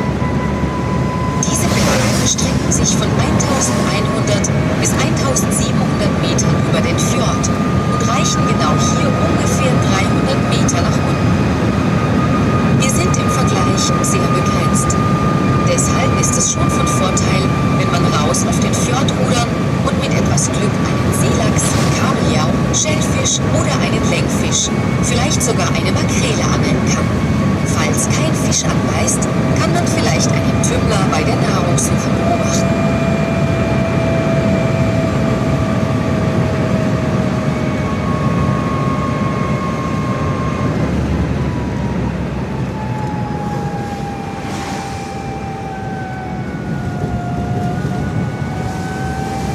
Die Straße, die sie gleich aufwärts führt, ist bekannt als Örnewegen, Adlerstraße, da der oberste Teil ein ehemaliges reichhaltiges Adlergebiet durchquert. Adlerstraße. Als im Jahr 1955 die Straße geöffnet wurde, bekam die Ortschaft Geiranger endlich eine Straßenverbindung, die das ganze Jahr über Geiranger mit dem Nachbarsort Eidstal verbindet. Das war ein großes Ereignis. Örnewegen schlängelt sich über 11 Haarnadelkurven mit steilen Berghang hinauf. Geht los Die mit den Adlerstraße Serpentinen. hat Steigungen von bis zu 10% und kann im Winter für den Autofahrer eine wirkliche Herausforderung sein. Entspannen Sie sich aber, denn wir haben den Twizy getestet, um sicherzugehen, dass er ohne Probleme die Auffahrt schafft. Wenn Sie sich beim Hinauffahren Das ist ja beruhigend. bekannt als Adlerkurve, nicht schon ein bisschen wie ein Adler fühlen, oben angekommen haben Sie auf jeden Fall die Aussicht eines Adlers.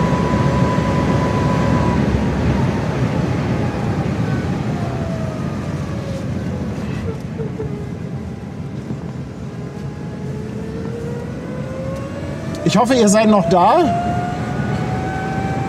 Und ich hoffe, ihr genießt das.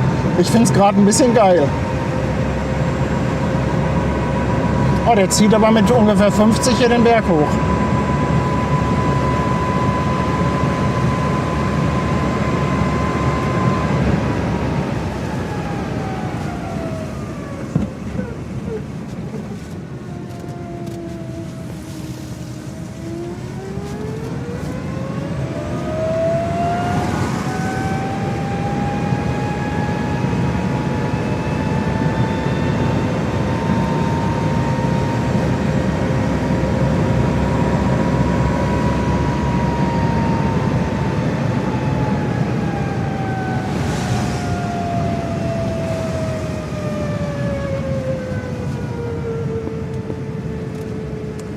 Leute, das macht Spaß. Das macht echt Spaß. Vielen Dank, dass ihr mich getreten habt, das zu machen.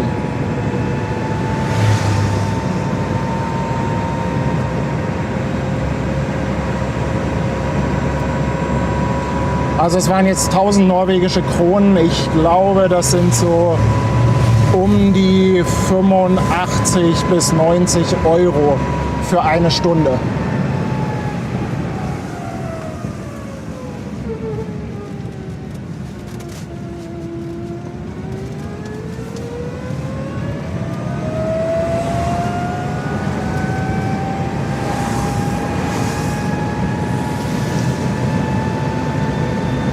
Die Gebirgskette auf ihrer rechten Seite ist eine bekannte Gegend mit Gipfeln, die bis zu 1700 Meter über dem Meeresspiegel sind. Im Herbst laufen sie durch eine rot-gelbe Landschaft, immer dem Himmel entgegen. Im Winter dagegen brauchen sie Schneeschuhe, Bergski oder moderne Wanderski für einen angenehmen Aufstieg und für die darauffolgende aufregende Abfahrt. Hier oben kann bis im Juni Ski gefahren werden. Während unten am Fjord schon der Sommer in vollem Gange ist, herrscht hier oben noch der Winter. Man kann jedoch in kurzen Hosen und Bikini Ski fahren. Zumindest machen es so die Mädchen.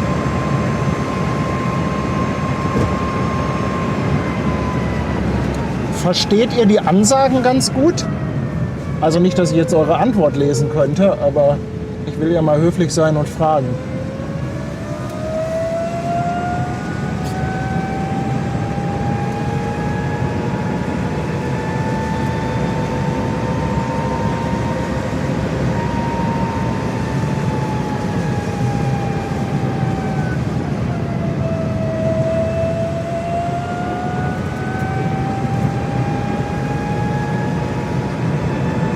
Mega. Ist das geil. Sensationell, Leute. Ist das geil. Oh Mensch, jetzt ärgere ich mich ein bisschen. Hätte ich natürlich den Zuschauer noch mitnehmen können, ne, den wir eben vor der Kirche getroffen haben. Oh ja, das tut mir jetzt echt leid. Den hätte ich natürlich jetzt hier locker einladen können. Ach komm. Ach ja, Bus. Komm, wir warten mal.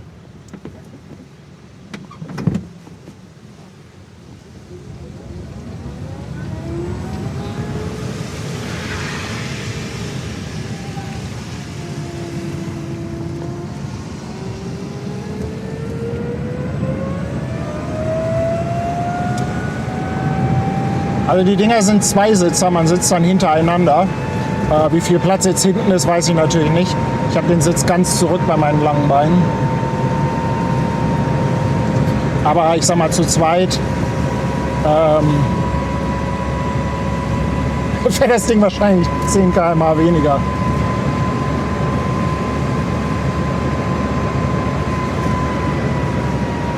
Bin echt mal gespannt auf den Ausblick. Ab und zu kann man hier was aus dem Augenwinkel erkennen, aber so richtig geguckt habe ich natürlich noch nicht.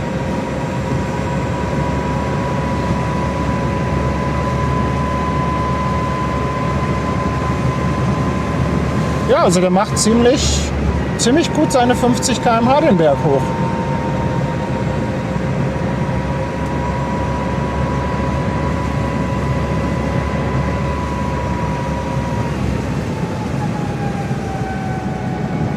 Mist, der Handy-Akku hat nur noch 44%. Aber das reicht auf jeden Fall noch locker eine halbe Stunde bis dreiviertel Stunde aus.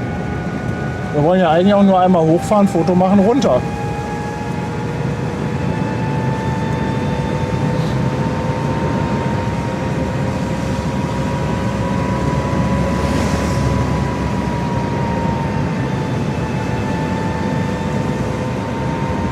Nicht, dass ich gleich hier irgendwas verpasse.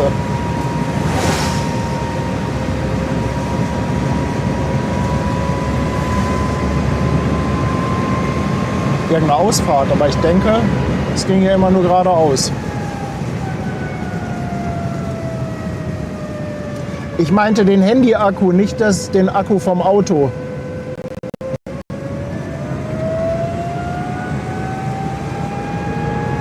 Das Doofe ist halt, wenn ich eine Powerbank anschließe, dann Sie nähern sich muss ich das Mikro abziehen. buchstäblich dem Höhepunkt Ihrer Reise.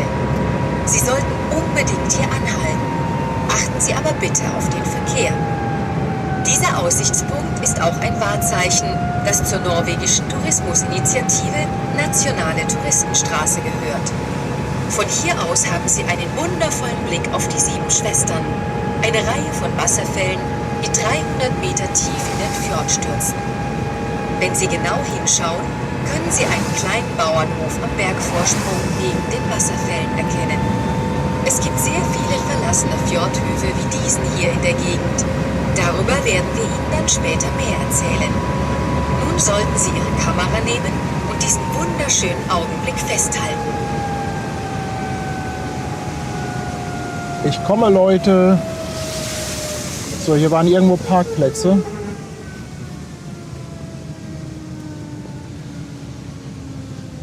Oh, da ist ein Bus.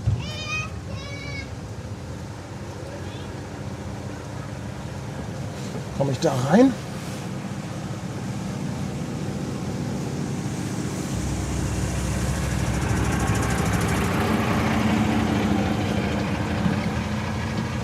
Das sieht doch aus wie mein Parkplatz. Okay, wie war das mit der Handbremse? Zack. Normal. Schlüssel aus. Angekommen. Okay, jetzt muss ich euch erstmal gleich suchen.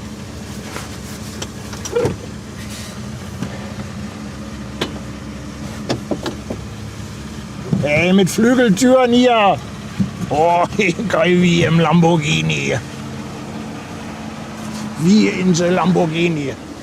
Guck mal, da ist er, mein kleiner Flitzer. Das wäre auch was für die Mädels. Tanja und Schwester Hansen.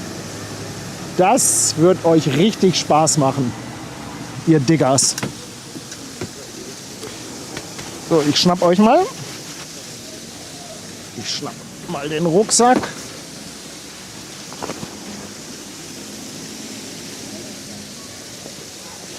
Muss man hier einen Schlüssel abziehen? Oh, besser ist das, oder? Machen wir mal.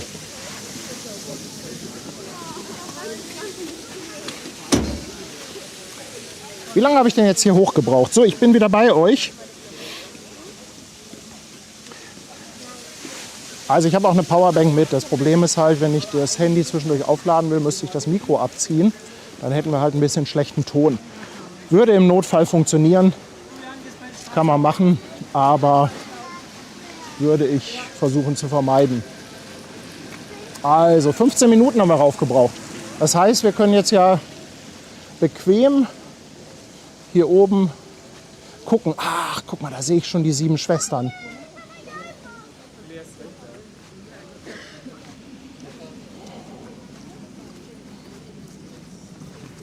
Leute, ist das geil. What the F-Wort? Leute, was ist denn das bitte für ein Panorama? Was ist das für ein Panorama? Leute, Leute, Leute.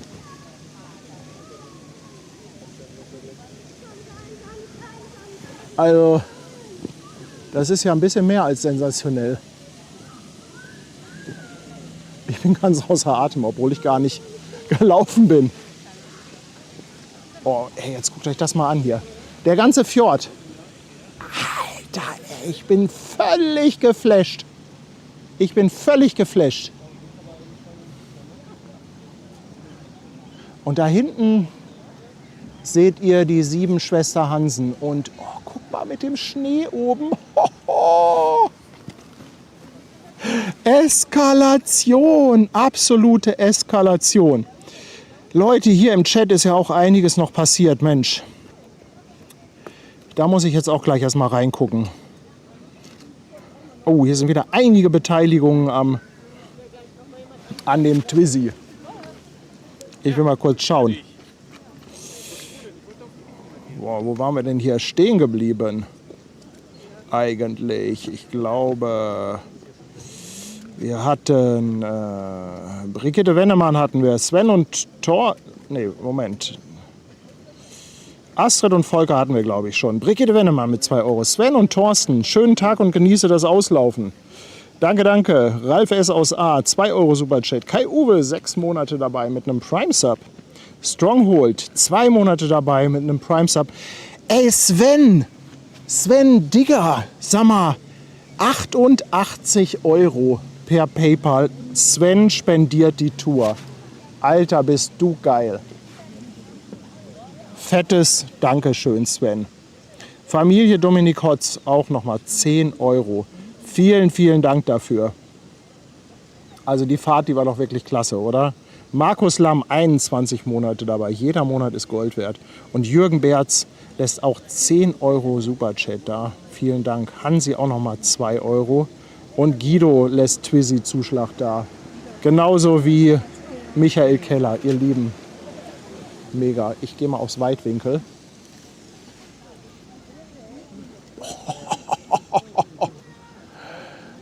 Ey.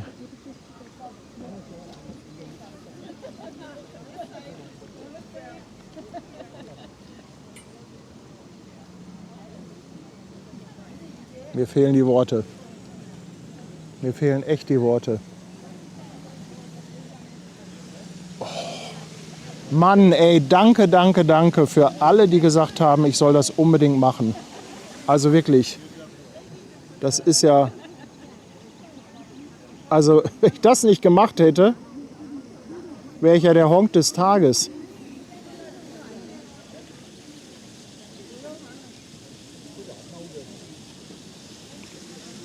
Ja, Ute, ich mache schon die ganze Zeit Fotos mit dem Handy, mit dem zweiten.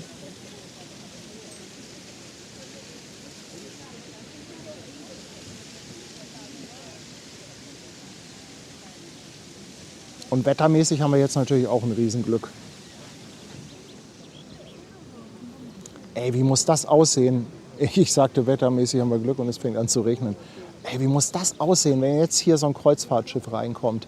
Wenn das nicht dann Miniaturwunderland ist. Marc, ich weiß nicht, ob es noch weiter hoch geht. Keine Ahnung.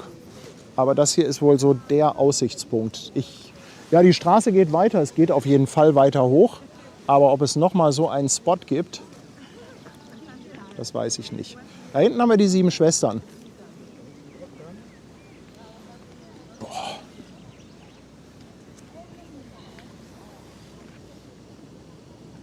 Das ist so diggermäßig.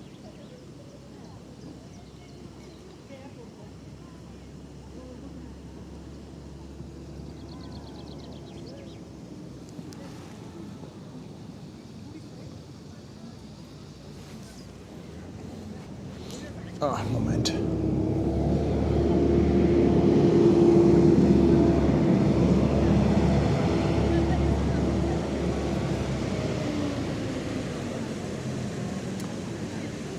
Kann man einfach nur genießen, oder?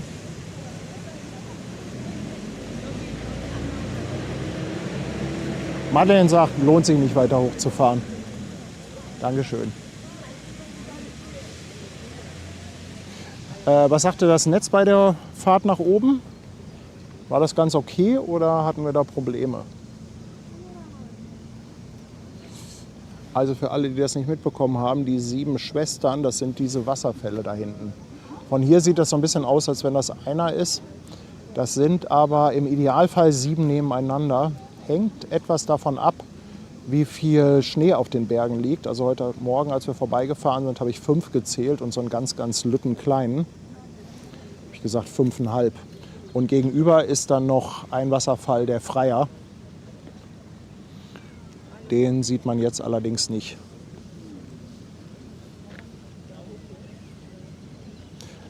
Word of Joschka, ich habe alle Netze hier in Norwegen. Also wie heißt das? Also im Moment nutze ich, glaube ich, Telenor und Telia. Ah, und Olle schreibt, auch den Tourguide konnte man gut verstehen. Ah ja, das ist ja toll.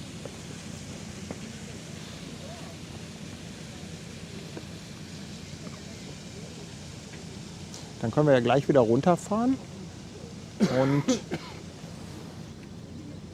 dann vielleicht, oh nee, ich wollte in die andere Richtung zoomen. Und dann vielleicht nochmal Schokolade kaufen.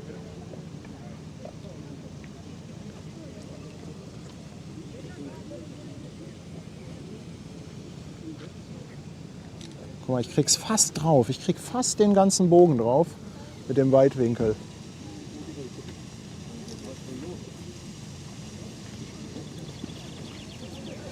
Ich muss noch mal probieren, ob ich das als Foto hinbekomme.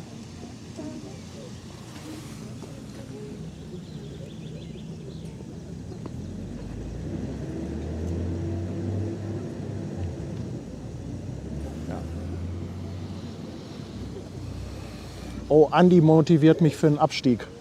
Unten gibt es Softeis.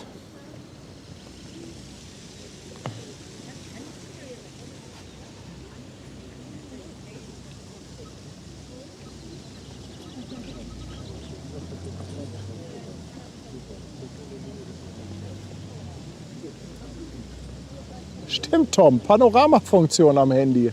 Sowas gibt es ja auch. So. Schauen wir mal, was hier noch so ist.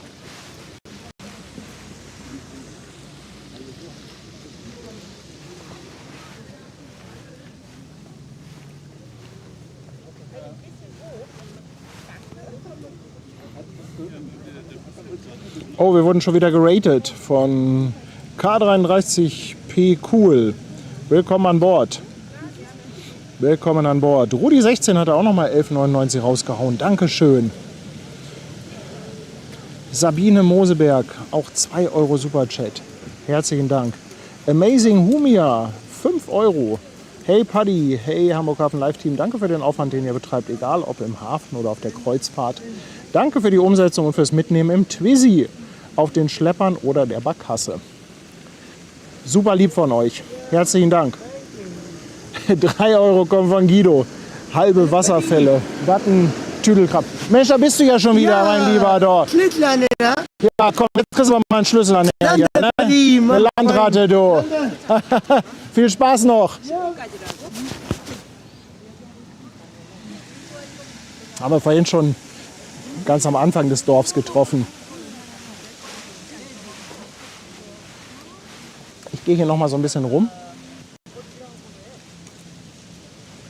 Ist so witzig.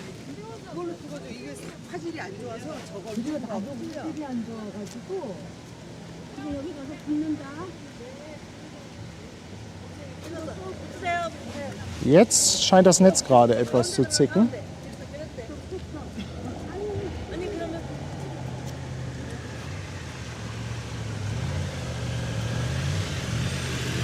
Muss mal gerade schauen. Oh, sorry.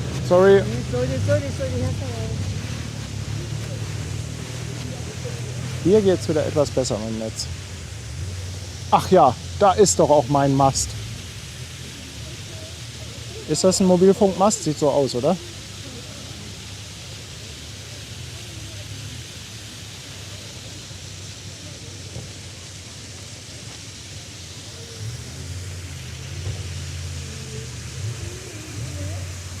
Hier fließt auch kleiner Wasserfall.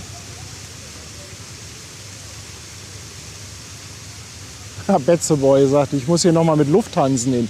Hier brauchst du doch gar keine Drohne. Was soll ich denn hier mit einer Drohne? Soll ich noch höher? Ganz ehrlich.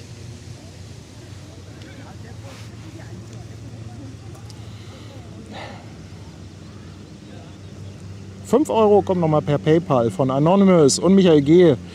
Michael G. 30 Euro. Einfach so für die tolle Mitreisegelegenheit. Mensch, ihr seid echt klasse. Ihr seid klasse. Stefan unterwegs, auch noch mal 3,33 Euro Schokozuschlag. Ja, Schokolade werde ich nachher ganz in Ruhe kaufen.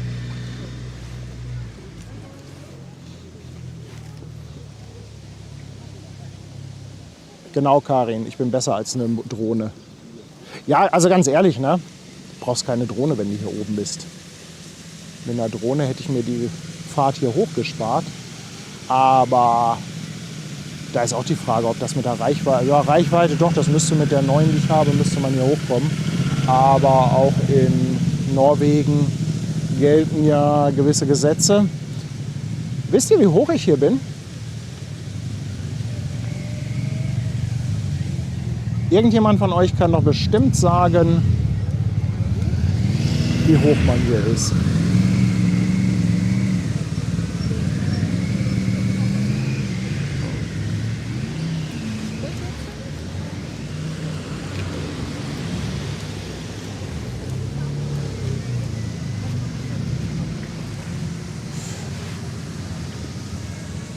Ist natürlich schon ein Hotspot hier, aber ich finde, es geht. Also man bekommt hier wirklich sensationellen Blick. Ja. Schwester Hansen möchte, dass ich noch einen Schlüssel verstecke. Wie wäre es mit dem Schlüsselanhänger? Ansonsten könnte ich nur den Schlüssel von dem Twizy hier verstecken. Die Frage ist, wo? Das sieht doch hier gleich jemand.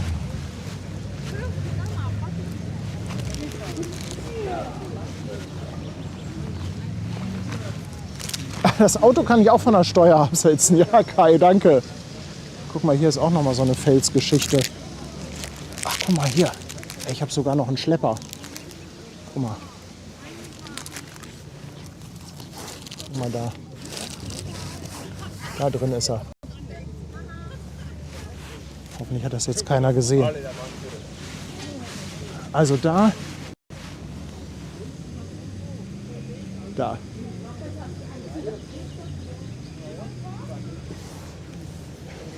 Und komm, ich habe noch eine Landratte. Hier ist noch ein Schild.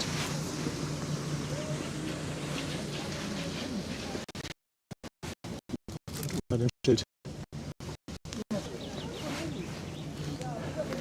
Bitte, bitte. Tschüss. Bitte.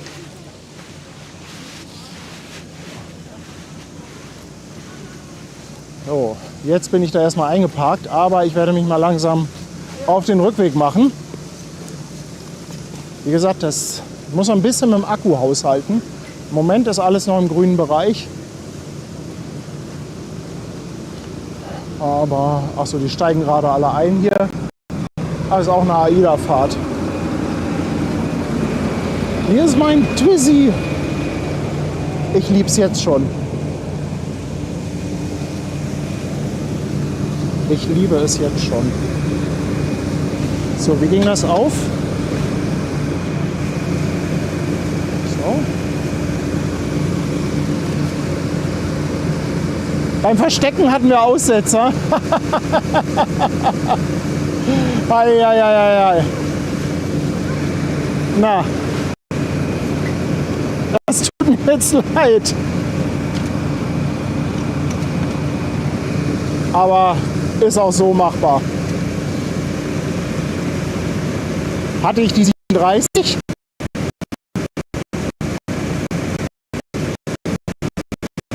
Moment mal.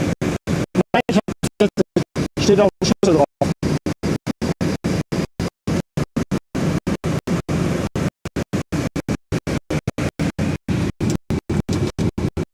Ja, Schlüssel passt rein.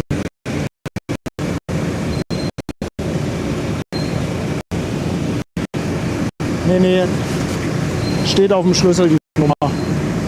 Aber guter Hinweis, also ich meine mal ehrlich, so stehen ja Dinger und wahrscheinlich ist das irgendwie der falsche Schlüssel.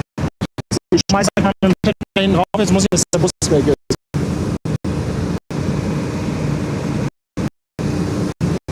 Ja, wir haben jetzt ein paar Aussetzer. Warte mal, ich hole mal den einen Router aus dem Fahrzeug. So, ich gucke mal, ob ich jetzt...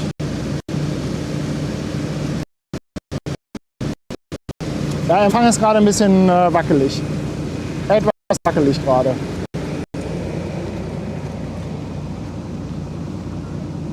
Ich glaube, es hackt. So. Jetzt kommt wieder was, oder? Jetzt kommt wieder was.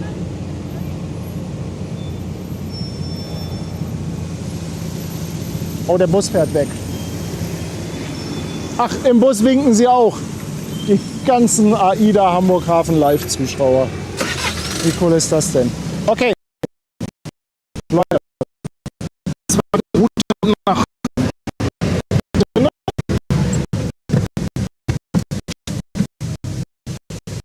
und da geht's runter.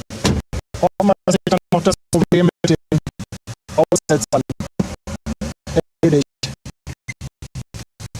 So, das sollte man so machen. Das sollte man so machen. Da sollte man noch rückwärts. Auch empfohlen.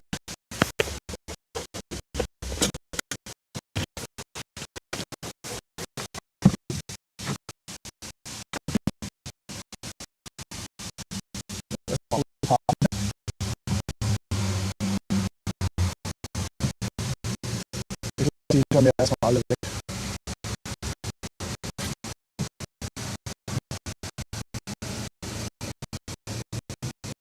Bitte bleiben Sie, wenn das Netz nicht mitspielt.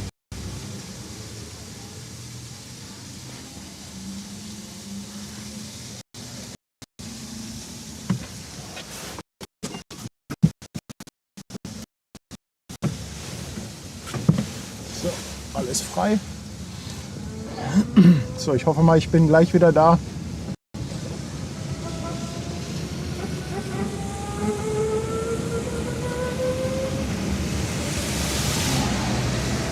So, ich glaube, ich komme wieder netzmäßig, oder?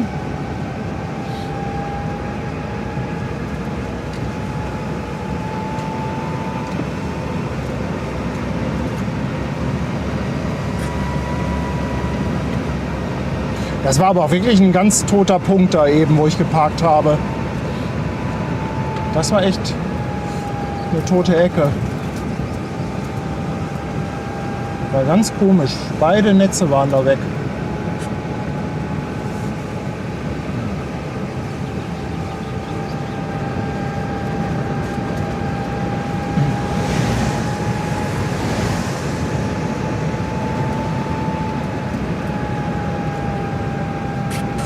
Ach, da vorne ist ein Bus, na super. Stimmt, der AIDA-Bus.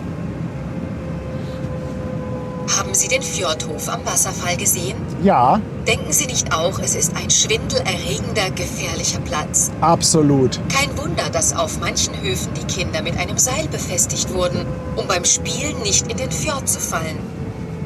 Entlang dem Fjord gibt es viele dieser typischen Höfe, die ebenfalls spektakulär hochgelegen sind.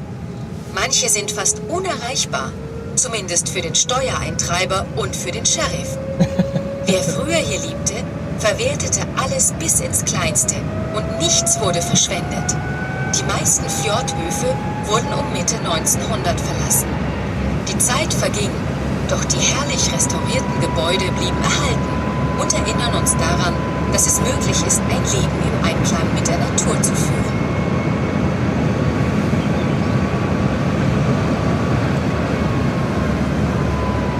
Ich teste mal die Bremse, bevor ich sie wirklich brauche.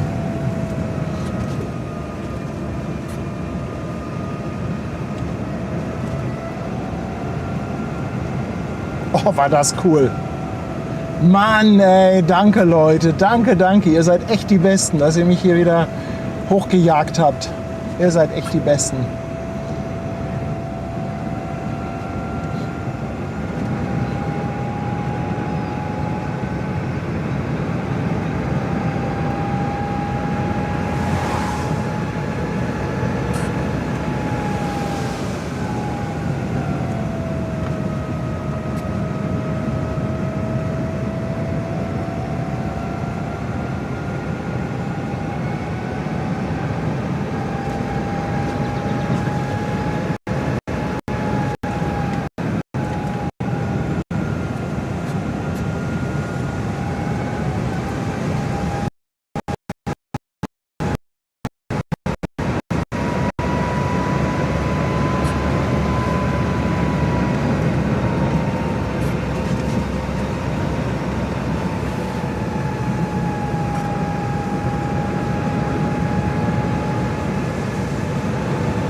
Scheibenwischer hat auch schon bessere Tage gesehen. Oh, ist Stau.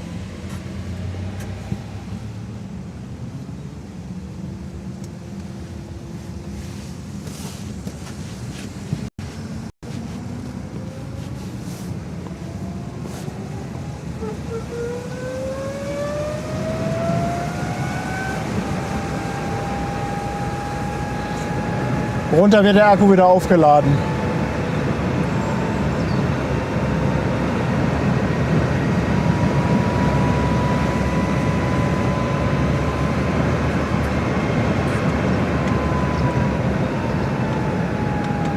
Ja, ich brauche ja auch gar nicht so hetzen. An dem Bus komme ich eh nicht vorbei.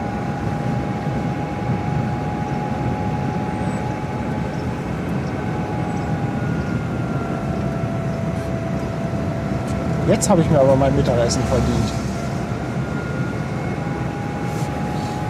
10% Steigung.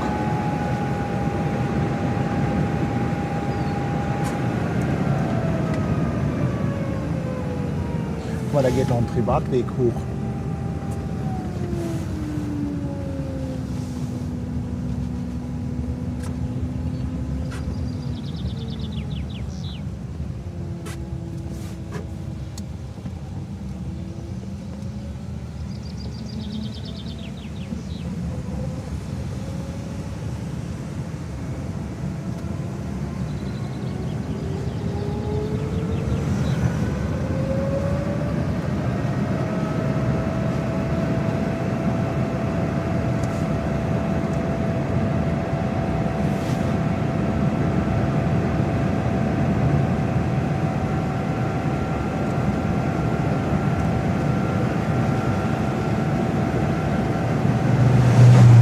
Würde mich interessieren, ob die von der Autovermietung jetzt wirklich in den Livestream reingucken, um zu gucken, wo ihr Auto unterwegs ist.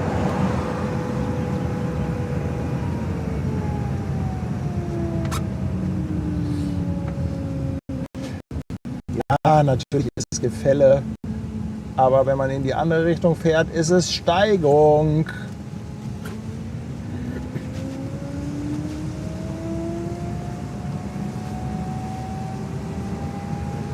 War das ein geiler Blick von da oben. Also geradeaus gibt der Bus aber immer richtig Gas. Da ist er weg.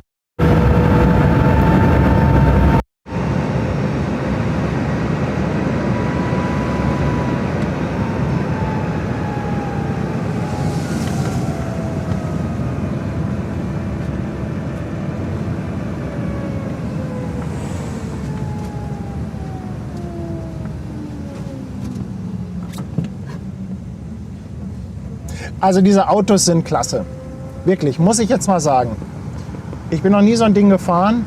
Wenn man jetzt alleine oder zu zweit unterwegs ist, ist nicht ganz billig, aber es lohnt sich total. Also es waren jetzt wie gesagt irgendwie 85, 88 € für eine Stunde. Nicht billig, aber um da hochzukommen, wenn man jetzt keinen Bus hat, die Bustour ist wahrscheinlich deutlich günstiger. Aber irgendwie finde ich, macht das mit dem Ding hier auch richtig Fets. Also das finde ich jetzt irgendwie nochmal deutlich spaßiger, als einfach jetzt mit dem Bus hier hochzufahren. Also falls ihr mal hier seid,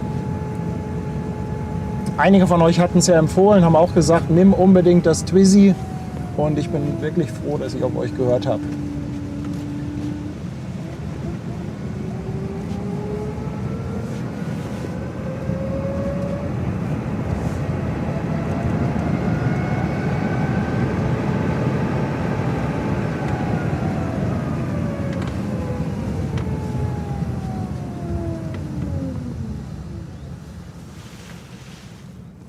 Also wenn der Bus einen Warnblinker anmacht, muss ich mir dann Sorgen machen oder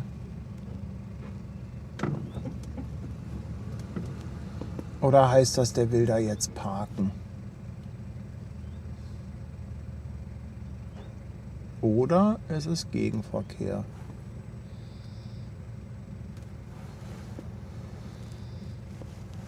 Ja genau, die Gondel hat auch letztendlich 50 € gekostet. Von daher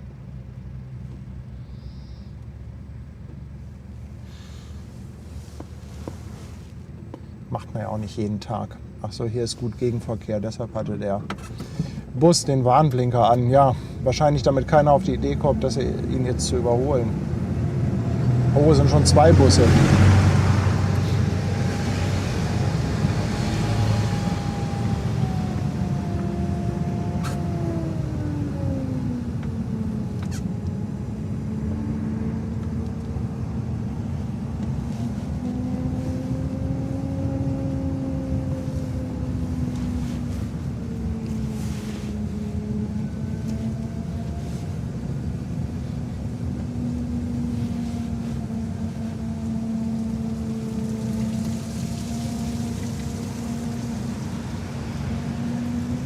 Ach, der Leitplanke ist ein bisschen zu hoch.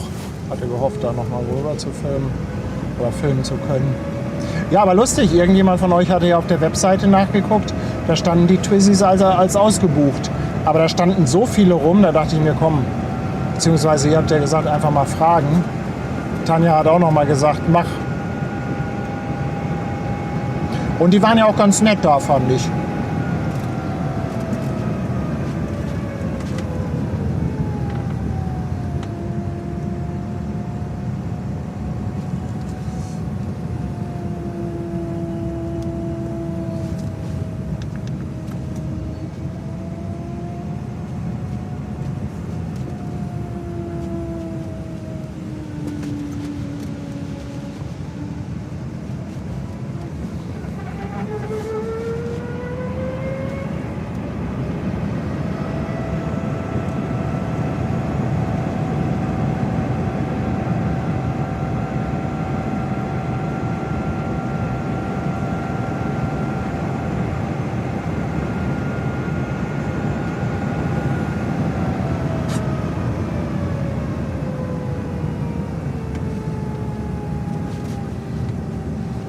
Was hatte die Ansage vorhin erzählt?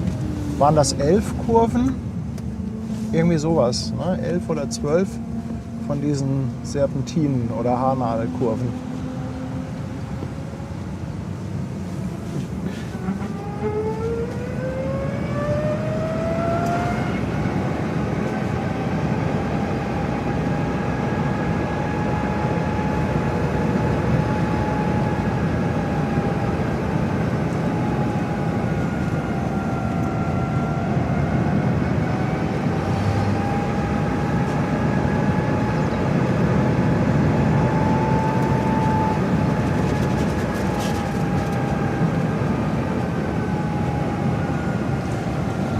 Ach, ist das schön, Leute. Ist das schön. Ja, ich muss gestehen, manchmal bin ich ein bisschen zögerlich und am Ende freue ich mich dann total, dass ich es gemacht habe. Bei der Gondel in, wo war denn das? War das Andalsnes? Da war ich ja auch erst so zögerlich und dann habt ihr ja auch gesagt, mach einfach, und am Ende wurde ich belohnt.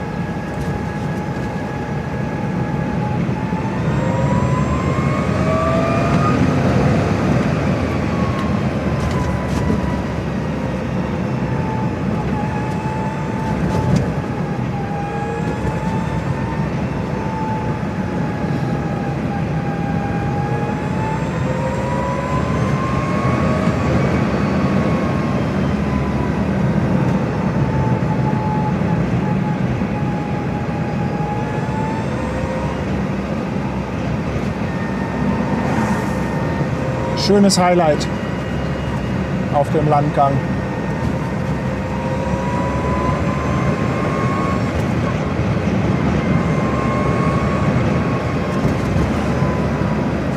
Muss nachher mal gucken, ob ich die Stellen wieder finde, wo das Netz gesponnen hat.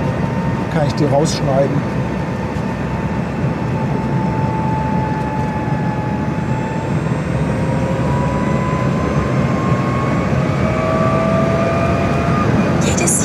Zwischen 150 und 200 Kreuzfahrtschiffe am Ende des Fjords an. Der kleine Ort Geiranger mit seinen nur 230 Einwohnern wird so zu einem der größten Kreuzfahrtschiffhäfen in Norwegen. Der zum Weltkulturerbe gehörende Ort Geiranger ist voller Leben. Gastfreundschaft liegt den Menschen hier im Blut, da sie schon seit mehr als 100 Jahren Hunderttausende von Besuchern mit offenen Armen aufgenommen haben, von denen die meisten während der hektischen Sommermonate zu Besuch kommen. Im relativ kleinen Dorfzentrum finden Sie einen Kindergarten, eine Schule, ein Altersheim und Einkaufsläden sowie ein Kreuzfahrtschiffsterminal, Souvenirläden, eine Schokoladenfabrik, eine Kunstgalerie, sehenswerte Läden und Restaurants, die gute regionale Köstlichkeiten anbieten.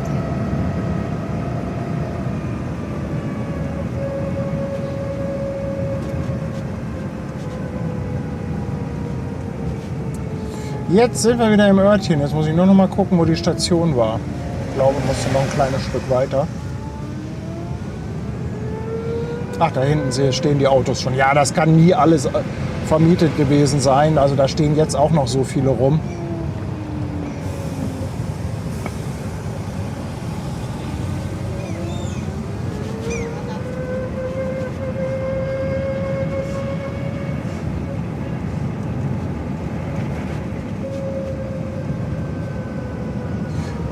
Muss ich da jetzt von hinten reinfahren oder? Weil die fahren ja hier alle so.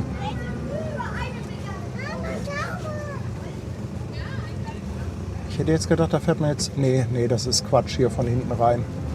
Das ist Quatsch. Ach, der Blinker ist ja süß.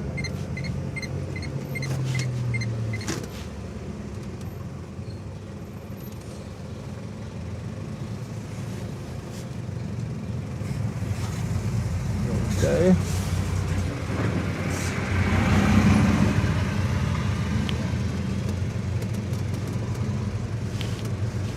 So. Ich muss den jetzt aber nicht rückwärts einparken hier. Das macht er doch gleich für mich, oder? Das macht er gleich.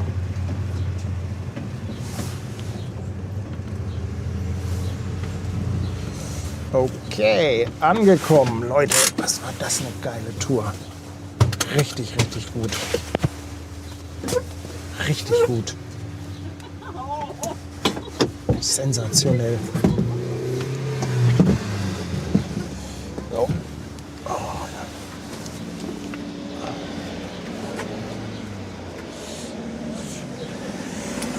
Mein kleines, süßes Twizzy.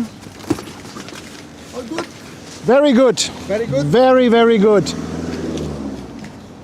We have many thousand. We see your. Did you have a view in the stream? Yeah. We have seen your. Yeah. Okay, it was really great. The view is fantastic. Yeah. Yeah, absolutely. And the cars are pure fun. Yeah. Yeah, absolute. Thank you very much. Thank you. Have a nice day. You too. And many followers. Any paper stuff? No. No. It's okay. Okay, everything done. Thank you. Bye bye. Bye bye.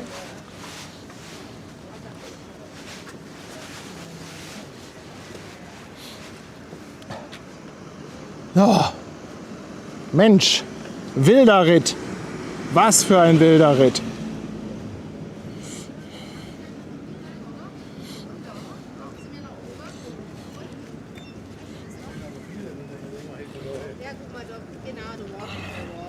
So, jetzt weiß ich gar nicht mehr, wen ich von euch noch nicht hatte.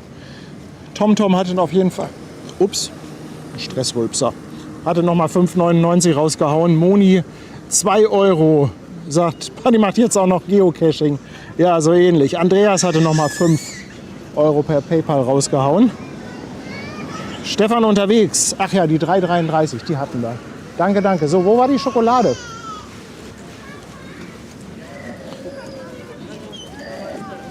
Wo war die Schokolade? Nee, die Schokolade. Nee, hier bin ich am Terminal. Die Schokolade war da hinten.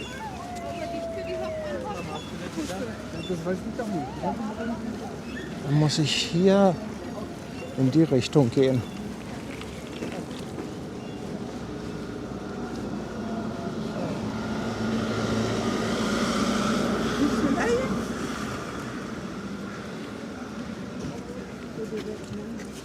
Hier gibt es einen Wikinger-Shop. Viking-Shop.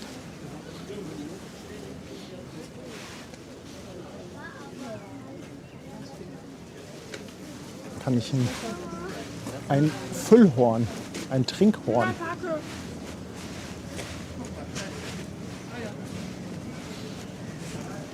Ja, mal gespannt.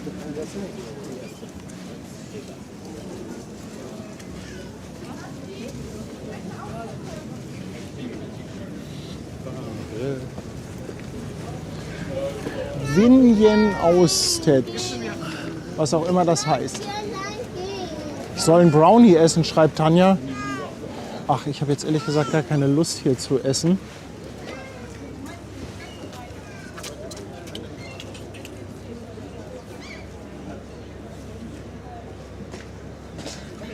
Da ist der Schokoladen.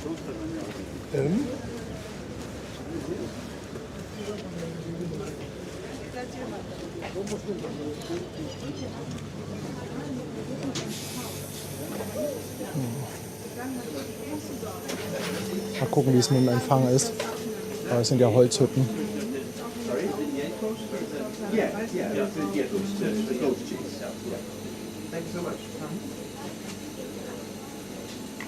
So, was gibt's denn hier?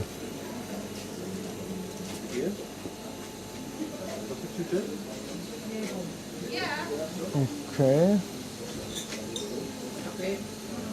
Ja, jetzt müsste Tanja natürlich mal sagen, was sie haben will.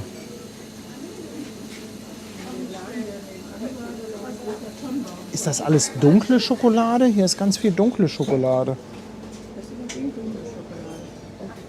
Da ist auch White. Bitte? Nee, ich filme hier auf das.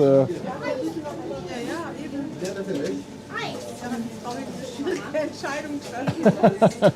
Sag mal, wo hast du Eis gesehen?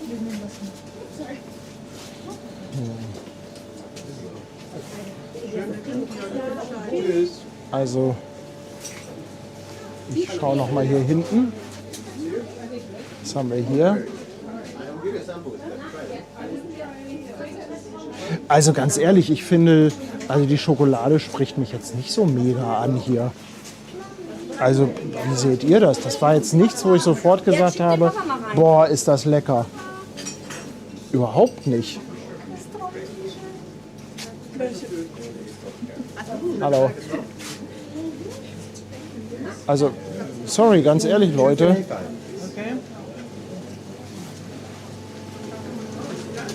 Die macht mich überhaupt nicht an, die Schokolade. Jetzt muss ich mal Rückfrage auf die Brücke. Tanja schreibt, du weißt doch, was ich mag.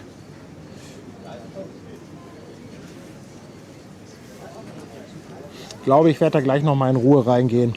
Ich